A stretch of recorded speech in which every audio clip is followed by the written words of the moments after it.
ومن سيئات أعمالنا من يهده الله فلا مضل له ومن يضلل فلا هادي له وأشهد أن لا إله إلا الله وحده لا شريك له وأشهد أن محمدا عبده ورسوله أعوذ بالله من الشيطان الرجيم بسم الله الرحمن الرحيم يا أيها الذين آمنوا اتقوا الله حق تقاته ولا تموتن إلا وأنتم مسلمون يا أيها الناس اتقوا ربكم الذي خلقكم من نفس واحدة وخلق منها زوجها وبث منهما رجالا كثيرا ونساء واتقوا الله الذي تساءلون به والأرحام إن الله كان عليكم رقيبا يا أيها الذين آمنوا اتقوا الله وقولوا قولا سديدا يصلح لكم أعمالكم ويغفر لكم ذنوبكم ومن يطع الله ورسوله فقد فاز فوزا عظيما সম্মানিত সভাপতি সঞ্চালক জমিয়তে আহলে হাদিস পশ্চিমবঙ্গ জমিয়তের শাখা মুর্শিদাবাদ জেলা জমিয়তে আহলে হাদিসের জলঙ্গি ব্লকের বিভিন্ন দায়িত্বে থাকা দায়িত্বশীল এবং কর্মী ভাই বন্ধু,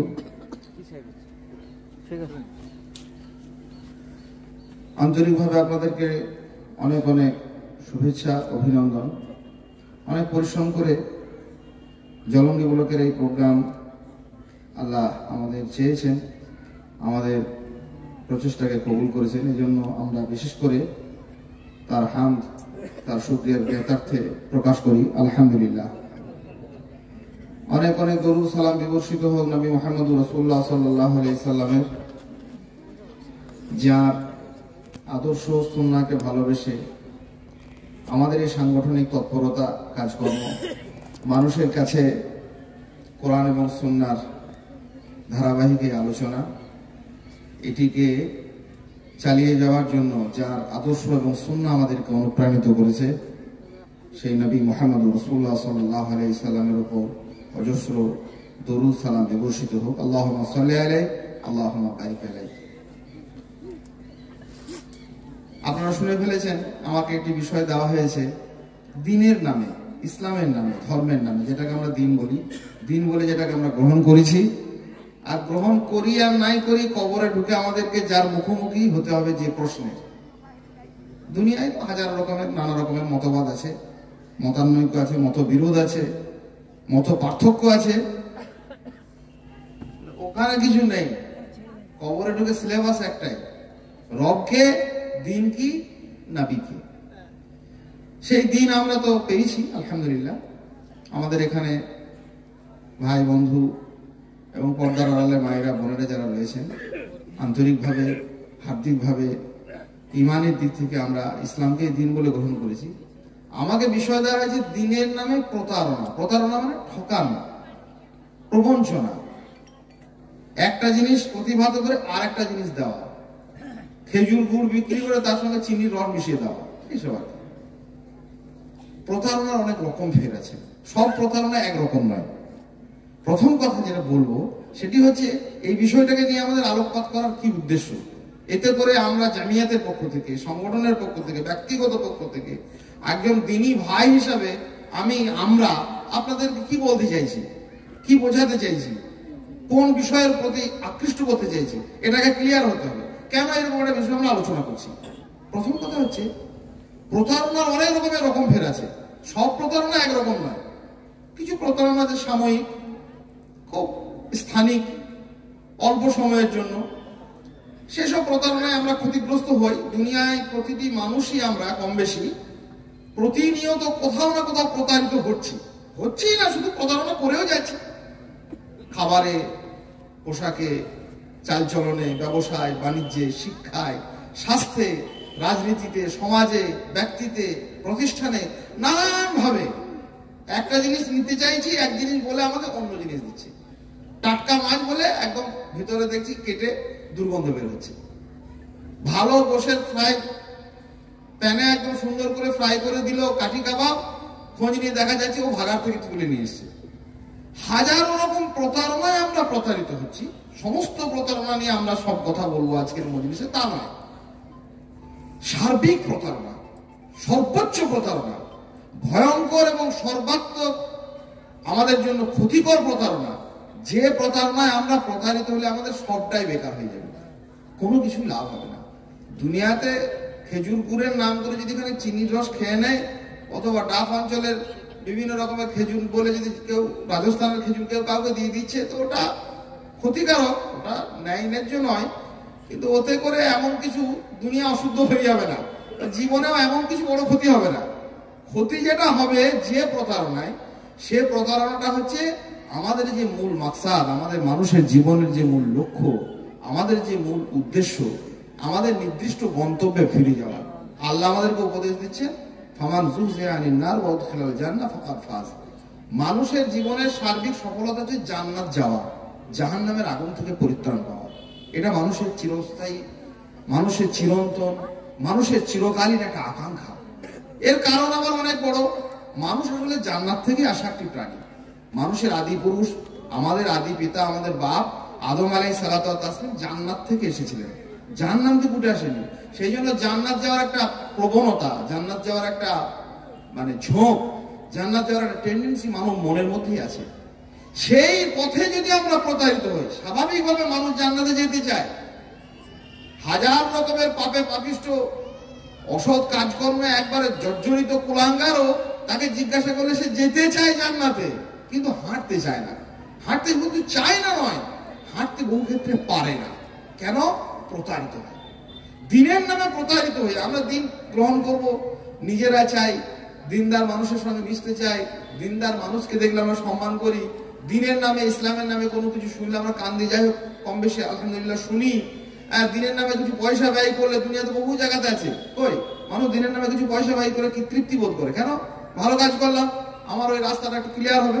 কিন্তু বারবার বিভিন্ন ভাবে যে আমরা প্রতারিত হই, সেই প্রতারণার একটা সংক্ষিপ্ত ইতিহাস তুলে ধরার উদ্দেশ্য সংগঠনের পক্ষে, আমাদের জামিয়াতের একটা লক্ষ্য উদ্দেশ্য, এটা জামিয়াত আহলে হাদিস পশ্চিম বাংলা, জামিয়াত আহলে হাদিস মুর্শিদাবাদ, এদের আমাদের একটা লক্ষ্য উদ্দেশ্য আছে। আমাদের যেটা শিডিউল একটা দেওয়া হয়েছে, সেখানে প্রসপেক্টাসে সেখানেও এগুলো উল্লেখ করা আছে যে মানুষের কাছে প্রকৃত দিনকে কোরআন এবং সুন্নাহ ভিত্তিক, তাওহীদ এবং রিসালাহ ভিত্তিক মানুষের কাছে স্পষ্ট করে দেওয়া।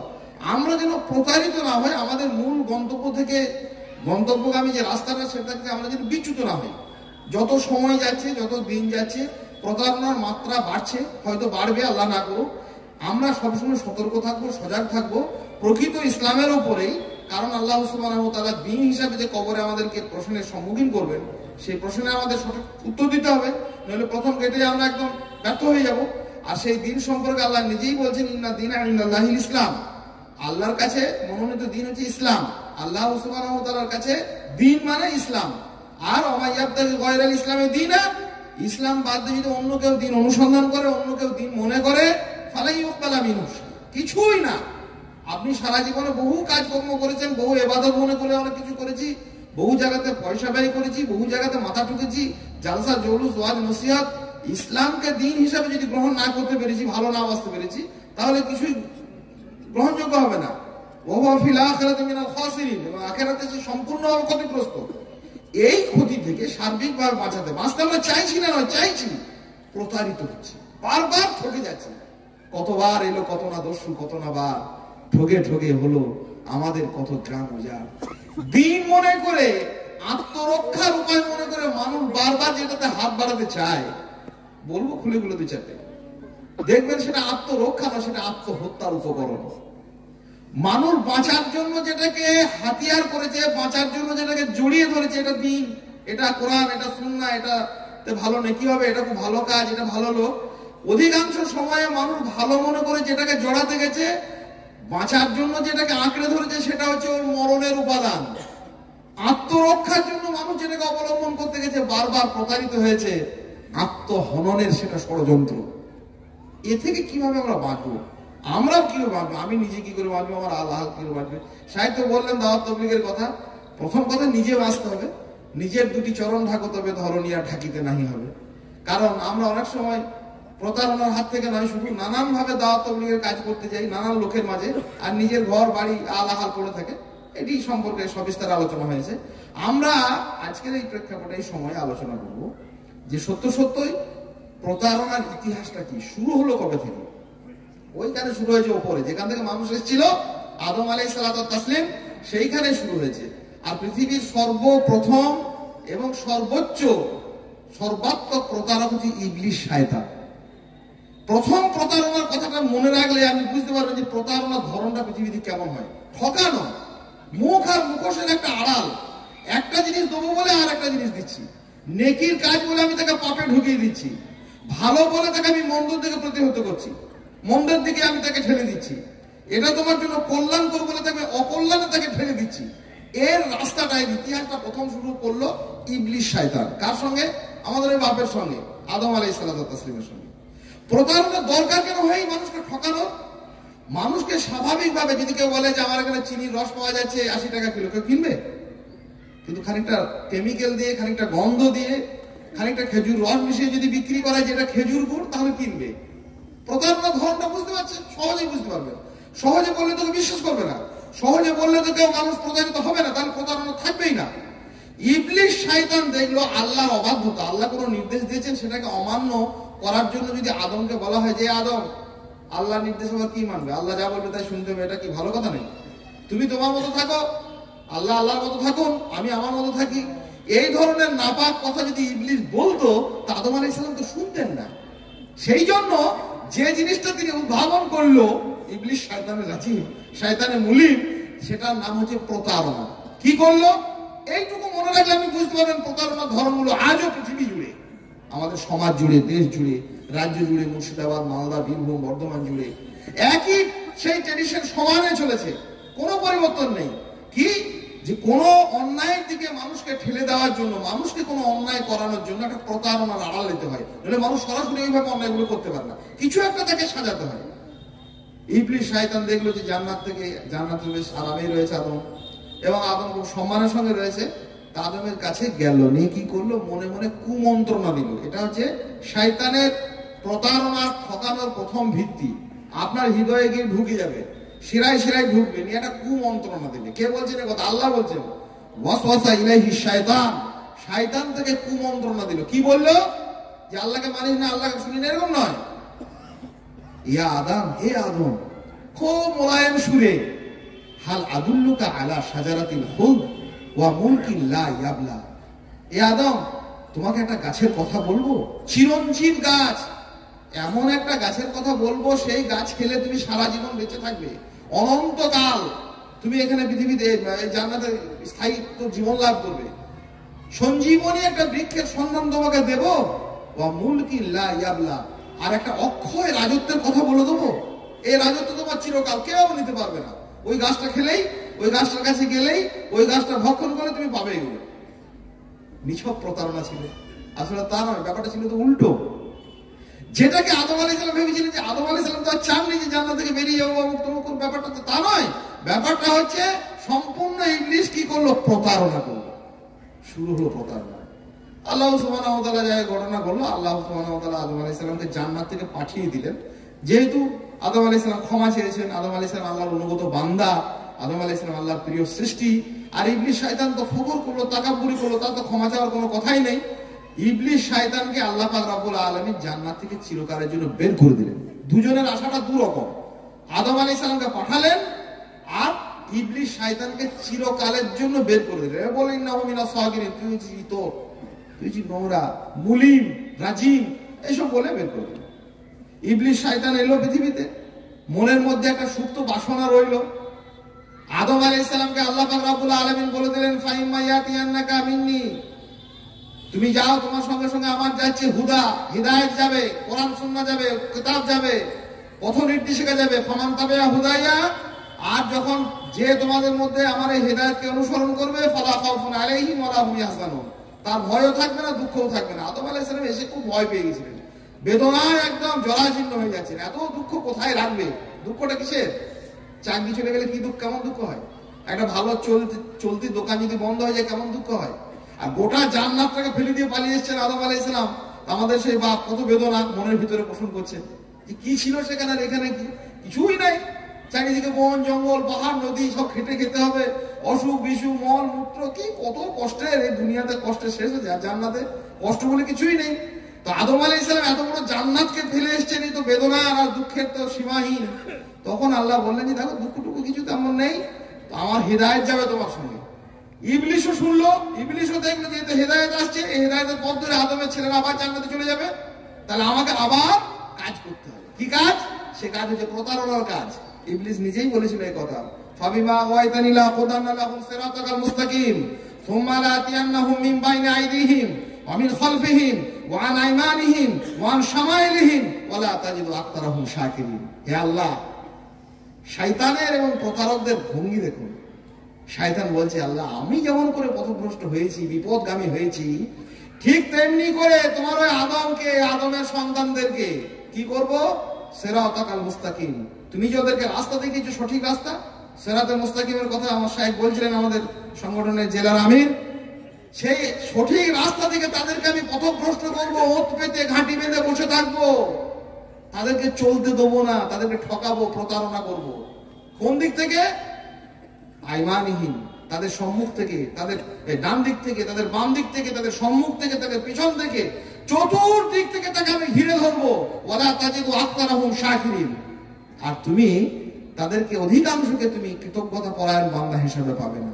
ফাবিমা ওয়াইতানি লা কুদান্না লাহুম সিরাতাকাল মুস্তাকিম সুম্মা লাতিয়ান্নাহুম মিন বাইনি আইদিহিম ওয়া মিন খালফিহিম ওয়া আন আইমানিহিম ওয়া আন শামাইলিহিম। চতুর্দিক থেকে তাদের সম্মুখে, পশ্চাতে, বামে, দক্ষিণে ঘিরে ধরবে। এটা দৃঢ় একদম প্রতিজ্ঞা করে এসছে ইবলিশ শয়তান। চালাতে লাগলো, শুরু করলো নানান ভাবে মানব জাতিকে পথবিচ্যুতির জন্য। মানব জাতির যে মূল সফলতা, তার সার্থকতার যে জীবন, যে আল্লাহ সুবহানাহু ওয়া তাআলা তাকে দুনিয়াতে পাঠিয়েছেন কেবলমাত্র আল্লাহর ইবাদত করবে, আর সেই ইবাদতের সান্নিধ্যে, অনুভবে, আনুগত্যে তার জীবন অতিবাহিত করবে, একটা সর্বোন্নত পৃথিবীতে জীবন যাপন করবে। চোরের নয়, ডাকাতের নয়, উশৃঙ্খলতা নয়, বেহায়াপনা নয়, অশ্লীলতার নয়। পৃথিবীতে অনেক খাবার আছে, আল্লাহ যেটা অনুমতি দিয়েছে সেটা খাবে। অনেক জীবিকার পথ পদ্ধতি আছে, যেটা আল্লাহ অনুমোদন দিয়েছেন সেটাকে সে গ্রহণ করবে। অনেক মহিলা আছে, আল্লাহ যেটাকে হালাল করেছেন সেটাকে সে হালাল মনে করবে। এইরকম একটা সর্বোন্নত জীবন যাপন করার পরে তার যে মূল লক্ষ্য, সেই নির্দিষ্ট গন্তব্যের দিকে, জান্নাতের দিকে ফিরে যাবে। এটা তার মানব জীবনের লক্ষ্য। সেই লক্ষ্য থেকে বিচ্যুত করার জন্য ইবলিশ শয়তান কি বলল? যে আমি চতুর্দিকে ঘিরে ধরবো, এবং তার জন্য সে হাতিয়ার, তার জন্য যে সে পথ পদ্ধতি অবলম্বন করলো, সেটার নাম হলো প্রতারণা, ঠকানো। সরাসরি মানব জাতিকে যে এইভাবে বললে যে তুমি এটা করো না, ওটা করো না, নামাজ পড়ো না, রোজা করো না, তাহলে বললে মানুষ বিভ্রান্ত হবে, মানুষ সহজে শুনতে চাইবে না। এবং মৌল নীতি হিসাবে সে গ্রহণ করলো যে মানুষকে এমন কিছু একটা দেখাবো, এমন কিছু একটা শোনাবো, এমন কিছু একটা শেখাবো, এমন কিছু তার সামনে নিয়ে যাবো যেন মানুষ প্রতারিত হয়, মানুষ মনে করে হ্যাঁ ঠিকই আছে, এরা তো করলে এটা কি ক্ষতি কি, ইত্যাদি ইত্যাদি। একটা একটা করে বললে মনে রাখবেন নাকি? কি বলছেন, মনে থাকবে?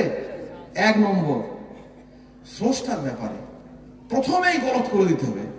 মানে শিকার যদি করতে হয়, এক গুলিতে ফায়ার, এক ফায়ারে যেন আমার উদ্দেশ্য, মাকসাদ হাসিল হয়। কি করা যায়? প্রথমে একটা মজার ব্যাপার তৈরি। আল্লাহ সুবহানাহু ওয়া তাআলা ঠিক যে জায়গাগুলিতে শয়তান করতে পারে, আল্লাহ তো সব জানেন, তিনি যুগে যুগে নবী এবং রাসূলদেরকে একেবারে গোড়ার কথা বলে দিয়েছে, পরিষ্কার ভাবে বলে দিয়েছে যে লা তুশরিক বিল্লাহ, শিরক করা যাবে না। শিরক মানে তাওহীদের উপরে তাকে অবিচল থাকতে হবে, অটল থাকতে হবে। তাওহীদ আল্লাহ সুবহানাহু ওয়া তাআলার ওয়াহদানিয়াতে, তার রুবুবিয়াতে, তার উলুহিয়াতে তিনি একক, অনন্য, তার আসমা ও সিফাতে, তার জাতে, তার সত্তায়, সমস্ত কিছুতে তিনি এক এবং অনন্য। কোনো কিছুই তার মতো নয়, সবকিছুর উপরে তিনি এক এবং অনন্য, একক। ইবলিশ শয়তান দেখলে আল্লাহ সুবহানাহু ওয়া তাআলা সম্পর্কে কেমন প্রতারণা। একটা সামান্য আমাদের আহলে হাদিসদের মানহাজ, সালাফদের মানহাজ, কোরআন সুন্নাহর মানহাজ, আমরা বারবার এই কথাগুলি মানুষের কাছে যখন বলেছি, তখন একটা সময় মানুষ মনে মনে কিছু কিছু লোক বিরক্ত হতো, এটা আবার কি কথা, কি যে আল্লাহ সুবহানাহু ওয়া তাআলার পরিচয়টা আসমা ও সিফাত এবং জাত, যে আল্লাহ পাক রব্বুল আলামিন নিজেই বলেছেন তিনি আরশে সমুন্নত, আরশে আছে, আল্লাহ সর্বত্র বিরাজিত নন। এই কথাটা সালাফদের একটা গুরুত্বপূর্ণ মানহাজ। বহু মানুষ, সাধারণ মানুষ মনে করে যে এটা করলে কি হবে, কিন্তু এটা না করলে কি হবে সেটা তারা ভাবতে পারেননি। না করার ফলে ইবলিশ শয়তানের যে প্রতারণা সারা পৃথিবী ব্যাপী, শিরকের আবাহন তৈরি করার যে মূল রসদের ভিতরে লুকিয়েছিল, সাধারণ মানুষ কি করে বুঝবে? আল্লাহ পাক রব্বুল আলামিন বুঝিয়েছেন, যারা বুঝতে চেয়েছেন, বুঝতে পেরেছেন, আগ্রহী হয়েছেন, তারা বুঝে নিয়েছেন। আল্লাহ সুবহানাহু ওয়া তাআলা আরশে আছেন, দুনিয়ার কোন জায়গাতে তিনি এইরকম ভাবে যে আমরা বলি আল্লাহ পাক রব্বুল আলামিন ইটে কাঠে সর্ববস্তুতে সর্বব্যক্তিতে সর্ববিষয়ে, এই যে ধারণা, এই যে আকীদা, এই যে বিশ্বাস মানুষের কাছে প্রসার করতে হলো, এটি ছিল আসলে একটা গভীর প্রতারণা। এটা ছিল মানুষকে ঠকানো। কি যে দেখো আল্লাহ শুধু আরশে নেই, আল্লাহ সর্বত্র বিরাজ করেন। চাঁদে, সূর্যে, গ্রহে, পাত্র, মানে নক্ষত্রে, অনলে অনিলে, চিরনভনীলে, সব জায়গাতে আল্লাহ বিরাজ। কি সুবিধা হলো ইবলিস শয়তান প্রতারণার একটা উদ্দেশ্য থাকবে। খেজুর গুড়ে চিনির রস মিশিয়ে আমার তো কিছু লাভ থাকতে হবে, না এমনি এমনি কেন মেশাতে যাবে গো? লাভটা কি হলো? লাভটা ছিল ইবলিস শয়তান এবং তদানীন্ত মানে তার সঙ্গী সাথী, তার চেলা চামুন্ডা, তার অনুসারী, তার ভক্ত, হিজবুস শয়তান, শয়তানের দলের যারা এসেছেন, তাদের একটা সার্বিক লাভ হচ্ছে যে মানুষকে সত্য থেকে সরিয়ে দেওয়া যাবে। সত্যটা কি? আর মাঝখান থেকে আর একটা মধ্যপন্থী দলের উদ্ভব হবে, যাদের খুব দুনিয়াবি কিছু মুনাফাটা কেমন হবে, তাহলে বোঝা যাবে যে ব্যাপারটা কেমন হয়েছে। আল্লাহ সুবহানাহু ওয়া তাআলা আরশের সমুন্নত, আল্লাহ নিজেই বলতে রহমান আলাল আরশি ইস্তাওয়া। এরা বলল, সর্বেশ্বরবাদীরা বলল, ইবলিস শয়তান প্রচারণায়, প্রতারণায়, প্ররোচনায় এরা শেখালো মানুষকে যে রব সব জায়গাতে আছে। আল্লাহকে নামিয়ে আনার জন্য এত পরিমরি, এত লাফালাফি কি প্রয়োজন হলো? আসলে যুগে যুগে মানুষ নিজেই রব হতে চেয়েছে। সারা পৃথিবীতে হিন্দু, মুসলিম, খ্রিস্টান, জৈন, বৌদ্ধ, বিভিন্ন ধর্ম মত, আমাদের মুসলিম বলে পরিচয় দেওয়া দাতা, বাবা, খাজা, নাগা যত আছে, আসলে কেউ রবের জন্য এই কথা বলেনি যে রব সর্বত্র বিরাজ করছেন, রবকে সবাই মেনে চলবে, তা নয়। আসল কথা নিজেরা রব হতে চেয়েছেন। আমি যদি বলি আমি রব, আমি যদি বলি আমি খোদা, আমি যদি বলি আমি আল্লাহ, তাহলে এরকম লোকে তো বিশ্বাস করবে না। সেই জন্য একটা আড়াল তৈরি করতে হয়েছে। আড়ালটা কি? শোনো, সর্বপ্রথম তার এই মতবাদকে নিয়ে এসেছে যে পৃথিবীর সর্ববস্তুতে আল্লাহ আছে, সর্ববস্তুতে স্রষ্টা আছে, সবকিছুতে রব আছে। তাহলে এই কথা বলতে বলতে মানুষের মাথায় ঢুকে গেল সব কিছুতে আছে। তাহলে মাইকটাতে আছে, কাঠে আছে, ইটে আছে, পাথরে আছে, কুকুরে আছে, বিড়ালে আছে। তখন ধর্ম ব্যবসায়ীরা আরেক স্টেজ অতিক্রম করার পর তারা ভাবাতে সুবিধা হলো তাদের, দেখো সব বিষয়ে যদি, সর্ববস্তুতে যদি রব থাকে, ইটে থাকে, কাঠে থাকে, পাথরে থাকে, কুকুর বিড়ালে থাকে, শেয়ালে থাকে, তো আমি একজন মানুষ, আমি একজন মহান মানুষ, আমার মধ্যে থাকবে না? হ্যাঁ, তাও তো ওটা আপনার মধ্যে কেন থাকবে না? সর্বেশ্বরবাদের মূল নীতি ছিল নিজে ঈশ্বর হবো কি করে, নিজে মানুষের স্রষ্টা হবো কি করে। এটা ছিল মানব জাতির সঙ্গে ইবলিস শয়তানের প্রতারণার একটা দুর্বিসন্ধি, সুদূর প্রসারী একটা প্রতারণা। আসলে মানুষ তো খায় না, যার সামনে কলামগুলো দেওয়া হয় সে তো খায় না, যার কবরে গিয়ে চাদর চাপিয়ে দেওয়া হয় সে তো শীতও নাই, তার গ্রীষ্ম নাই, তার কি হচ্ছে সে নিজেই বুঝছেন, আল্লাহ রহম করুন। কিন্তু চাদরটা আসলে ভোগ করে কে? কলামগুলো, খাসি মোরগ ভোগ করে কে? আসলে মূর্তির আড়ালে, মাটির আড়ালে, বাবার আড়ালে, কবরের আড়ালে, মাজারের আড়ালে আসলে মানুষ রূপী একজন ক্ষমতালোভী একজন মানুষ, একজন হিংস্র মানুষই আড়াল রয়েছে, আর তার সামনে সাজিয়ে দেওয়া হয়েছে অন্য একটা কিছু, আর মানুষের কাছে প্রচার করছে সবকিছুতেই তো আছে রব, তাহলে আমার মধ্যেও আছে। ভয়ঙ্কর, ভয়াবহ। আমাদের কাজ মানুষকে সজাগ করা, সতর্ক করা, নিজে সতর্ক থাকা, এবং স্রষ্টা সম্পর্কে যত রকমের নিকৃষ্টতম কথা পৃথিবীতে বলা হয়েছে, আল্লাহ পুত্র আছে, আল্লাহ সন্তান আছে, আল্লাহ অমুক আছে, আল্লাহ তমুক আছে। পৃথিবীতে সালাফদের একটা মানহাজ হচ্ছে যে আল্লাহ সম্পর্কে যত নিকৃষ্ট কথা আছে, আল্লাহ সব জায়গাতে বিরাজ করছেন, এই কথাটা সব জঘন্যতম নিকৃষ্ট কথা। এটা আহলে হাদিসদের মানহাজ, এটা আমাদের সংগঠনের মানহাজ, এটা সালাফদের মানহাজ। মানুষের কাছে এই প্রতারকদেরকে প্রতারণা থেকে বাঁচানোর জন্য, এবং ধর্ম ব্যবসায়ীদের ধর্ম বন্ধ হয়ে যাবে, ব্যবসা বন্ধ হয়ে যাবে, মাজার বন্ধ হয়ে যাবে, কবর বন্ধ হয়ে যাবে। শুধু মানুষকে যদি বোঝানো যেতে আরশে আছেন রব, যদি আরশে থাকে তাহলে কবরে আমার মাথা ঢোকার কি দরকার আছে? আমি মূর্তির কাছে মাথা ঢোকার কি দরকার আছে? ইটে গিয়ে কি দরকার আছে? পাথরে গিয়ে কি? মানুষকে তৌহিদ বিচ্যুত করা, জান্নাত যাওয়ার জন্য যে মূল রসদ, জান্নাত যাওয়ার জন্য মানুষের যে মূল উপাদান, সেই উপাদান থেকে মানুষকে বিচ্ছিত করা, এটা ছিল একটা ভয়ঙ্কর প্রতারণা, মারাত্মক প্রতারণা। জাতিকে সতর্ক করা, নিজে সতর্ক হওয়া আমাদের জন্য খুব একটা গুরুত্বপূর্ণ একটা করণীয় বিষয়, এবং আমাদের এটাকে সজাগ সচেতন আমাদের ভূমিকা নেওয়া খুব গুরুত্বপূর্ণ একটা বিষয়। নবী রাসূলদের নামে প্রতারণা, অন্যান্য নবী রাসূলদের ব্যাপারে ছিল, ভালো মানুষদের নামে ছিল। শেষ নবী মুহাম্মদুর রাসূলুল্লাহ সাল্লাল্লাহু আলাইহি সাল্লাম কি? নবী মুহাম্মদুর রাসূলুল্লাহ সাল্লাল্লাহু আলাইহি সাল্লাম নূর, আলো ছিলেন। আলো ছিলেন তো কি হলো? আলোর থেকে যদি দামি যদি তাকে সোনা, চাঁদি, রূপ, মণি, মুক্ত যদি তারই তৈরি ছিলেন, তাহলে আপনার কি হলো? বহু জায়গাতে বহু বলেছি। যে আচ্ছা আল্লাহ রসুল সাল্লাল্লাহু আলাইহি সাল্লাম কি দিয়ে তৈরি, মাটি দিয়ে না সোনা দিয়ে না চাঁদি দিয়ে না লোহা দিয়ে না আলো দিয়ে না বাতাস দিয়ে, আপনার কি হচ্ছে? রসুল সাল্লাল্লাহু আলাইহি সাল্লামের সঙ্গে আমার, রসুল সাল্লাল্লাহু আলাইহি সাল্লামের সঙ্গে উম্মতের, রাসূলুল্লাহ সাল্লাল্লাহু আলাইহি সাল্লামের সঙ্গে মানব জাতির সম্পর্কের মধ্যে কোনো এটা পড়ছে? একজন পুলিশ অফিসার গায়ে যখন আসে তখন কেউ দেখে যে কি ড্রেস পরে এসেছেন, কি গাড়ি চেপে এসেছেন, 4 চাকা না 2 চাকা, ওটার কোনো কথা নেই। তিনি কি নির্দেশ দিচ্ছেন তার সঙ্গে গ্রামবাসীর কি সম্পর্ক? এটা একটা নির্দেশ দিয়েছে এই কাজগুলো করো না, এই কাজগুলো করো। কোন একজন সরকারি আধিকারিক এলেন, তিনি কোন রঙের জামা পরে এসেছেন, হাতাওয়ালা না হাফ হাতা, না প্যান্টুলটা কেমন পরেছেন, রেমন্ডের না অন্যান্য কোনো লোকাল কোম্পানির, এসবকে দেখা দর্শনীয় বিষয় আছে। নবী মুহাম্মদ রাসূলুল্লাহ সাল্লাল্লাহু আলাইহি ওয়াসাল্লাম নূরের হকের পাথরের হকে, আপনার কি? কিন্তু আমার কি বলে তো হবে না, ব্যাপার ছিল রাসূল সাল্লাল্লাহু আলাইহি সাল্লামকে, নবী রাসূলদেরকে অতি মানব করে তোলা। তিনি রক্ত মাংসের মানুষ ছিলেন না, এটা ধর্ম ব্যবসায়ীদের চক্রান্ত, ইবলিসের একটা বড় প্রতারণা। নবী মুহাম্মদ রাসূলুল্লাহ সাল্লাল্লাহু আলাইহি ওয়াসাল্লাম মাটির মানুষ ছিলেন, এই ব্যাপারে মক্কার কাফের মুশরিকদের কোনো সন্দেহ ছিল না। তারা নিজেরাই বরং অভিযোগ করতো যে তোমাদের আবার কেমন নবী গো, এ খাচ্ছে ঘুমোচ্ছে, ছেলে মেয়ে হচ্ছে, এরা বাজারে যায়, ঘাট বাজার যায়, এ কেমন রাসূল? এটা মক্কার মুশরিকদের মধ্যে, মক্কার জাহেলদের মধ্যে, মক্কার নিকৃষ্টতম মানুষদের মধ্যেও কোনো এই ধারণার কোনো পরিবর্তন ছিল না যে মুহাম্মদ সাল্লাল্লাহু আলাইহি সাল্লাম মানুষের আমাদের মতো মানুষ।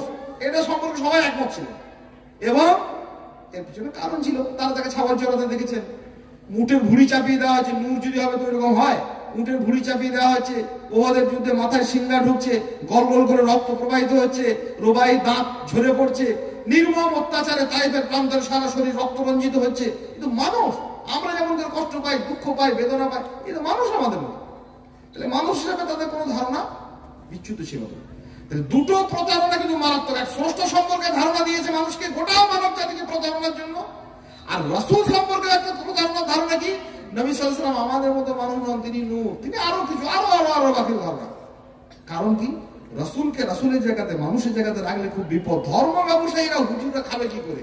যদি বলি যে আমিও মুহাম্মদ রাসূলুল্লাহ সাল্লাল্লাহু আলাইহি ওয়াসাল্লাম মানুষ ছিলেন, বলে আপনি তো মানুষ, নামাজ পড়তে পড়তে তার পা ফুলে গিয়েছিল, তিনি কত কষ্ট করেছেন, না খেয়ে থেকেছেন, আরো কত রকমের কষ্ট স্বীকার করেছেন। যখন এই কথা, আমাদের হুজুর তো নামাজ পড়ে না, ধর্ম ব্যবসায়ী ওসব ধান্দায় থাকে না, কোরআন সুন্নাহর আলোচনা করে না, হাজারো দিনই কাজ থেকে সে নিজেকে সরিয়ে রাখে। জনগণ যদি প্রশ্ন করে যে কি ব্যাপার, রাসূল সাল্লাল্লাহু আলাইহি ওয়াসাল্লাম করতেন আর আপনি করছেন না, আরে উনি ছিলেন নূর, ওনার সঙ্গে আমার তুলনা? এটা হুজুরদের ভাষা, ধর্ম ব্যবসায়ীদের ভাষা, পুরোহিত পাদ্রীদের ভাষা। আপনারা যে সমস্ত নির্দেশগুলো মানুষকে দিচ্ছেন, আপনারা তো পালেন না। প্রফেটরা তো করেছেন, ঈসা আলাইহিস সালাম করেছেন, মুহাম্মদ সাল্লাল্লাহু আলাইহি ওয়াসাল্লাম করেছেন, দাউদ আলাইহিস সালাম করেছেন, নূহ আলাইহিস সালাম করেছেন, নবীরা করেছেন। আরে তারা ছিল সব নূর, তারা ছিল আলাদা। আমি মানুষ, আমি কিছু পারি। চালাকি, প্রতারণা, সঠতা এবং প্রতারণার মারাত্মক প্রভাব যুগে যুগে প্রথম চোটেই, মানে প্রথম ঘায়েই, প্রথম ধাক্কাতেই মানুষকে যেন প্রতারিত করে যায়। নবী রাসূল সম্পর্কে একটা বিকৃত ধারণা তৈরি করে দেওয়া, আর স্রষ্টা সম্পর্কে একটা বিকৃত ধারণা, একটার পর একটা সে পথ হাতড়েছে এবং মানুষকে প্রতারিত করেছে। আমাদেরকে তাহলে এই মুহূর্তে কি করবে? এই মুহূর্তে আমাদেরকে প্রতিটি মুহূর্তে আমাদের যাপিত জীবনে যে বিষয়গুলিতে ইবলিস শয়তান মানব জাতিকে প্রতারণার পথগুলোকে বেশি বেশি অবলম্বন করেছে, সেই বিষয়গুলি সম্পর্কে মানুষকে বেশি বেশি করে সজাগ করা, সতর্ক করা। তাওহীদের ব্যাপারে, সুন্নাহর ব্যাপারে, আল্লাহ সম্পর্কে ধারণার ব্যাপারে, মানহাজের ব্যাপারে, তাকদীরের ব্যাপারে, রুবুবিয়াতের ব্যাপারে, উলুহিয়াতের ব্যাপারে আমাদের পাট করে আলোচনা হয়। মাসিক আমাদের একটি কর্মসূচি দেওয়া হয় এবং সেখানে বিবিধ এই সমস্ত বিষয়গুলো আলোচিত থাকে। আমাদের পত্রিকা মাসিক সরল পথ যেখানে নিয়মিত প্রকাশ হয়, সেখানেও এই কর্মসূচিগুলো দেওয়া থাকে। এগুলি সম্পর্কে যদি আমি ধারণা না করি, মসজিদ থাকবে, মাদ্রাসা থাকবে, জলসা জুলুস থাকবে, ওয়াজ নসিহত থাকবে, মুসলমানদের ঘরে জীবনযাপন করবেন, কিন্তু ওই আকীদা এবং বিশ্বাসে, ওই মানহাজে চলার পথে এমন ত্রুটি বিচ্যুতি ইবলিস শয়তানের প্রতারণায় ঢুকে যাবে, যাতে করে আমার সমস্ত আমল, দিনের নামে এই প্রতারণার ফলে আমার কার্যগুলি, আমার সমস্ত রকম কাজকর্ম কি হয়ে যাবে? বরবাদ হয়ে যাবে, নষ্ট হয়ে যাবে। রসুলের নামে আরেকটি বড় মিথ্যাচার, রসুল সাল্লাল্লাহু আলাইহি সাল্লামের নামে আরেকটি বড় প্রতারণা, রসুল সাল্লাল্লাহু আলাইহি সাল্লামকে ভালোবাসার নামে প্রতারণা। আহলে হাদিসরা, জমিয়ত আহলে হাদিস, সালাফিরা, ফরাজিরা নবীকে ভালোবাসে না। নবীর প্রতি মহব্বত, নবীর প্রতি মহব্বত আমাদের আছে। কারা? বাতিল মত। শুধু মুসলিমদের মধ্যে নয়, বিভিন্ন জাতির মধ্যে। আমরা প্রফেটকে ভালোবাসি, আমরা আমাদের অবতারকে ভালোবাসি, আমরা অমুককে ভালোবাসি, আমরা তমুককে ভালোবাসি, আমরা ঈসাকে ভালোবাসি, আমরা মেরিকে ভালোবাসি, আমরা মারিয়ামকে ভালোবাসি। ভালোবাসার নামে প্রতারণা। ইসলামে ভালোবাসার একটা গভীর মানদণ্ড আল্লাহ লিখে দিয়েছে পবিত্র কোরআনে। ভালোবাসতে হবে। ইমানের একটা দাবি হচ্ছে মোহাব্বত সৃষ্টি করা। আপনি নামাজ পড়লেন, আপনি আল্লাহকে রব বলে স্বীকার করলেন, মুহাম্মদ রাসূলুল্লাহ সাল্লাল্লাহু আলাইহি ওয়াসাল্লাম রসুল বলে জানলেন, শুধু জানলে হবে না, ভালোবেসে জানতে হবে। রাসূল সাল্লাল্লাহু আলাইহি ওয়াসাল্লাম ইত্তেবা করলেন, অনুসরণ করলেন, তার মধ্যেও ভালোবাসা থাকতে হবে। ভালোবেসে সেটাকে গ্রহণ করছে কিনা, এটা একটা গুরুত্বপূর্ণ পর্যায়ে। ভালোবাসার একটা সংক্ষিপ্ত কথা আমাদেরকে মনে রাখতে হবে। ইমানের একটা গুরুত্বপূর্ণ অঙ্গ হচ্ছে আল্লাহর প্রতি ভালোবাসা। আর নবী মুহাম্মদ রাসূলুল্লাহ সাল্লাল্লাহু আলাইহি ওয়াসাল্লামের ভালোবাসা অপরিহার্য, ফরজ। এটাও পদ্ধতিটা কি? নবী মুহাম্মদ রাসূলুল্লাহ সাল্লাল্লাহু আলাইহি ওয়াসাল্লামকে ভালোবাসার পদ্ধতি আল্লাহ বলে দিচ্ছেন কি? ইন কুনতুম তুহিব্বুন আল্লাহ। ভালো করে মনে রাখতে হবে, ইন কুনতুম তুহিব্বুন আল্লাহ। যদি তোমরা আল্লাহকে ভালোবাসতে চাও, হে নবী মানুষকে এই কথা জানিয়ে দিন, তারা যদি আল্লাহকে ভালোবাসতে চায়, ফাত্তাবিউনি, রাসূলের তারা যেন আনুগত্য করে, রাসূলের যেন ফরমাবরদারি করে, রাসূলের যেন ইতাআত করে, রাসূল সাল্লাল্লাহু আলাইহি ওয়াসাল্লাম যেন অনুকরণ করে। আল্লাহকে ভালোবাসার জন্য যা অনুসরণ করা দরকার, স্বয়ং মুহাম্মদ রাসূলুল্লাহ সাল্লাল্লাহু আলাইহি ওয়াসাল্লামকে ভালোবাসার জন্য আবার কি বাবাদের অনুসরণ করবে, হুজুরকে ভালোবাসবে, পীরকে ভালোবাসবে, কবরকে ভালোবাসবে, মাজারকে ভালোবাসবে? এটা তো হতে পারে না। এটা তো বাক্যের বিন্যাসের বাইরের কথা। আল্লাহ নিজে বলছেন যে আমাকে ভালোবাসতে হলেও রাসূলের ইত্তেবা জরুরি। তাহলে ভালোবাসার মূল কথা আমরা বুঝে নিলাম যে নবী মুহাম্মদ রাসূলুল্লাহ সাল্লাল্লাহু আলাইহি ওয়াসাল্লামকে ভালোবাসা ফরজ, জরুরি, অপরিহার্য। আর সেই ভালোবাসার পদ্ধতি হচ্ছে রাসূল সাল্লাল্লাহু আলাইহি ওয়াসাল্লাম যে নির্দেশ দিয়েছেন, যা অনুমতি দিয়েছেন, যা আমাদেরকে বলেছেন, যা করেছেন, যা করতে শিখিয়েছেন, অনুমোদন দিয়েছেন, সেগুলিকে জীবনে যথাযথভাবে প্রকাশ করা। তিনি যেভাবে সালাত আদায় করেন সেভাবে নামাজ সালাত আদায় করা, যেভাবে রোজা রেখেছেন সেভাবে রোজা রাখা, যেভাবে হজ করেছেন সেভাবে হজ করা, যেভাবে বিবাহ শাদী সম্পন্ন হয়েছে সেভাবে বিবাহ শাদী সম্পন্ন করা। এটা হচ্ছে নবী মুহাম্মদ রাসূলুল্লাহ সাল্লাল্লাহু আলাইহি ওয়াসাল্লামের ইত্তেবা, ইতাআত। এরা করলো কি? ওই রকম একটা খ্রিস্টানদের অনুকরণে, মাজুসীদের অনুকরণে, অগ্নি পূজকদের অনুকরণে জন্মদিন পালন, আরো কিছু পালন, আরো সওয়াব রেসানি, আরো রাসূলের নামে মিরাজ দিবস পালন, হাজারো রকম দিবসের নামে পালনের নামে মূলত রাসূলের ইত্তেবা থেকে মানুষকে সরিয়ে দেওয়া, রাসূলের ভালোবাসার দিকে আকৃষ্ট করা নয়। প্রতারণার ধরনটা হচ্ছে সামনে তারা বলতে আমরা রাসূলকে ভালোবাসি, আশিকে রাসূল, হুব্বে রাসূল, মুহাব্বতে রাসূল, হ্যাঁ আমরা রাসূলুল্লাহ সাল্লাল্লাহু আলাইহি ওয়াসাল্লামের মহব্বতে এসব কাজ করি, ভালোবাসায় কাজ করি। অথচ ইতিহাস সাক্ষ্য দেবে, যুগে যুগে সেই সমস্ত ইতিহাস আমাদের কাছে সংরক্ষিত হয়েছে। রাসূলুল্লাহ সাল্লাল্লাহু আলাইহি সাল্লামকে যারা সর্বোচ্চ ভালোবাসার অধিকারী, সাহাবায়ে কেরাম রাদিয়াল্লাহু তাআলা আনহুম, বিভিন্ন স্থানে নিজেদের জীবনকে বাজি রেখে থাকার প্রমাণ দিয়েছেন যে নবী মুহাম্মদ সাল্লাল্লাহু আলাইহি সাল্লামকে কতটা তারা ভালোবাসতেন। যখন রাসূল সাল্লাল্লাহু আলাইহি ওয়াসাল্লাম বেঁচে ছিলেন, উহুদের মাঠে, বদরের মাঠে, হাজারো জায়গাতে সাহাবায়ে কেরাম রাদিয়াল্লাহু তাআলা আনহুম পৃথিবীর একটা বিরল চিত্র তারা উপস্থাপন করেছেন। সাহাবী রাদিয়াল্লাহু তাআলা আনহু তালহা বলেছেন, জুবাইর বলেছেন যে উহুদের মাঠে রাসূলুল্লাহ সাল্লাল্লাহু আলাইহি ওয়াসাল্লামকে আমরা ঘিরেছিলাম, দুই বাহু বেষ্টনীর মধ্যে থেকে আঁকড়ে ধরেছিলাম, যেমন করে মুরগিরা তার বাচ্চাগুলোকে বৃষ্টি থেকে, রোদ থেকে, ঝড়ঝাপটা থেকে রক্ষা করার জন্য এইভাবে আঁকড়ে থাকে, তেমনি করে। আর বৃষ্টির ধারার মতো অবিরল তীর আমাদের সামনে ঝেয়ে আসছে, ঝাঁকে ঝাঁকে গোটা শরীর তীরে বিদ্ধ হয়ে গেছে, দুটো হাত বাড়িয়ে দিয়েছি, দুটো হাতের তালু তীরে বিদ্ধ হয়ে গেছে, রাসূল সাল্লাল্লাহু আলাইহি ওয়াসাল্লামকে তীর স্পর্শ করতে দিইনি। এটা ছিল ভালোবাসা। তারা জন্মদিন পালন করেনি রাসূলের, রাসূলুল্লাহ সাল্লাল্লাহু আলাইহি ওয়াসাল্লামের নামে তারা হাজার রকমের বিদআত প্রচলন করেননি, তারা রাসূল সাল্লাল্লাহু আলাইহি ওয়াসাল্লামের ভালোবাসার নামে এই ধরনের প্রতারণার দিক নির্দেশনা দেননি। তাদের ছিল সেটা প্রকৃত ভালোবাসা। আমাদের কাছে সেটা উৎখাত হলো আমাদের সেই রাসূলের ইত্তেবা থেকে সরিয়ে দেওয়ার জন্য, রাসূলের সুন্নাত থেকে আমাদেরকে বিচ্যুত করার জন্য, রাসূল প্রীতির নামে, রাসূলের ভালোবাসার নামে শয়তান ইবলিস এবং তার পরবর্তীকালের চেলারা, তার এজেন্টরা, তার দায়বদ্ধ অনুসারীরা আমাদেরকে কি করেছে? সরিয়ে দিয়েছে। তাহলে আমরা প্রতারণার হাত থেকে বাঁচতে গেলে আমাদেরকে করতে হবে রাসূল সাল্লাল্লাহু আলাইহি ওয়াসাল্লামকে ভালোবাসার প্রমাণ দিতে হবে, এবং সেই ভালোবাসার প্রমাণ হচ্ছে আপনার জীবনের প্রত্যেকটা কাজ সুন্নাহ মোতাবেক হবে, সুন্নাহর অনুসরণ হবে। সুন্নাহকে আলাইকুম বিসুন্নতি, আমার সুন্নাতকে তোমরা আঁকড়ে ধরো, সুন্নাতে খোলাফায়ে রাশিদিনদের সুন্নাতকে তোমরা আঁকড়ে ধরো। এই সুন্নাহকে জীবনে আমাদের অত্যন্ত জড়িয়ে জাপটিয়ে ধরা। ইতিসাম শব্দের অর্থ হচ্ছে কোনো জিনিসকে আঁকড়ে ধরা, কোনো জিনিসকে গভীরভাবে অত্যন্ত ভালোবেসে মর্যাদার সঙ্গে তাকে অবলম্বন করা। সকালবেলাতে উঠে আমরা সুন্নাহকে আঁকড়ে ধরা তো বহু পরের কথা, একটা সুন্নাহ আমাদেরকে নিজেরাই আঁকড়ে ধরে রয়েছে, সেই সুন্নাহটাকে টেনে ছিঁড়ে চেঁচে ফেলার জন্য ব্যতিব্যস্ত একটা জনমানব। যে জনসমাজ কোন সুন্নাহকে আঁকড়ে ধরবে তার ঠিক নেই। জীবন থেকে সুন্নাতকে ছেটে ফেলার এই যে প্রতারণার আমরা সাক্ষী হয়ে রয়েছি, এটা ইবলিস শয়তানের একটা সুদূর প্রসারী কাজের একটা সুদূর প্রসারী ফলস্বরূপ আমাদের এটা হয়েছে। এ থেকে আমাদেরকে বাঁচতে হবে, নইলে আমরা প্রতারিত হব। আর প্রতারণার যে মারাত্মক ভয়ঙ্কর শাস্তি, যে জিনিসটাকে আমরা বেঁচে থাকার উপকরণ বলে মনে করছি, সেই জিনিসটা উপকরণ নয়, সেই জিনিসটা আমাদের মরণের, সেটা আমাদের আত্মরক্ষার নয়, সেটা আত্মহত্যার উপকরণ হয়ে দাঁড়াবে। ইবাদতের নামে প্রতারণা। আমরা এবারে ইবাদতে চলে যাব, আল্লাহ গেল, রাসূল সাল্লাল্লাহু আলাইহি ওয়াসাল্লাম গেল, কোরআন এবং সুন্নাহর নামে প্রতারণা করা হয়েছে, কোরআনের আয়াতকে বিকৃত করা হয়েছে, ভুল ব্যাখ্যা করা হয়েছে, আর হাদিসের নামে করা হয়েছে জালিয়াতি। হাজারো রকমের মানুষের গাল গল্প, কথা, কাহিনী, লোকায়ত সমাজের নানা রকমের বিষয়, সেই শৈশবের রূপকথা চুপ করে শুনতাম, মনে হতো এর বুঝি সবটাই সত্যি। বড় হয়ে দেখলাম, বুঝলাম, জানলাম, আগাগোড়া রং করা মিথ্যেই ভর্তি।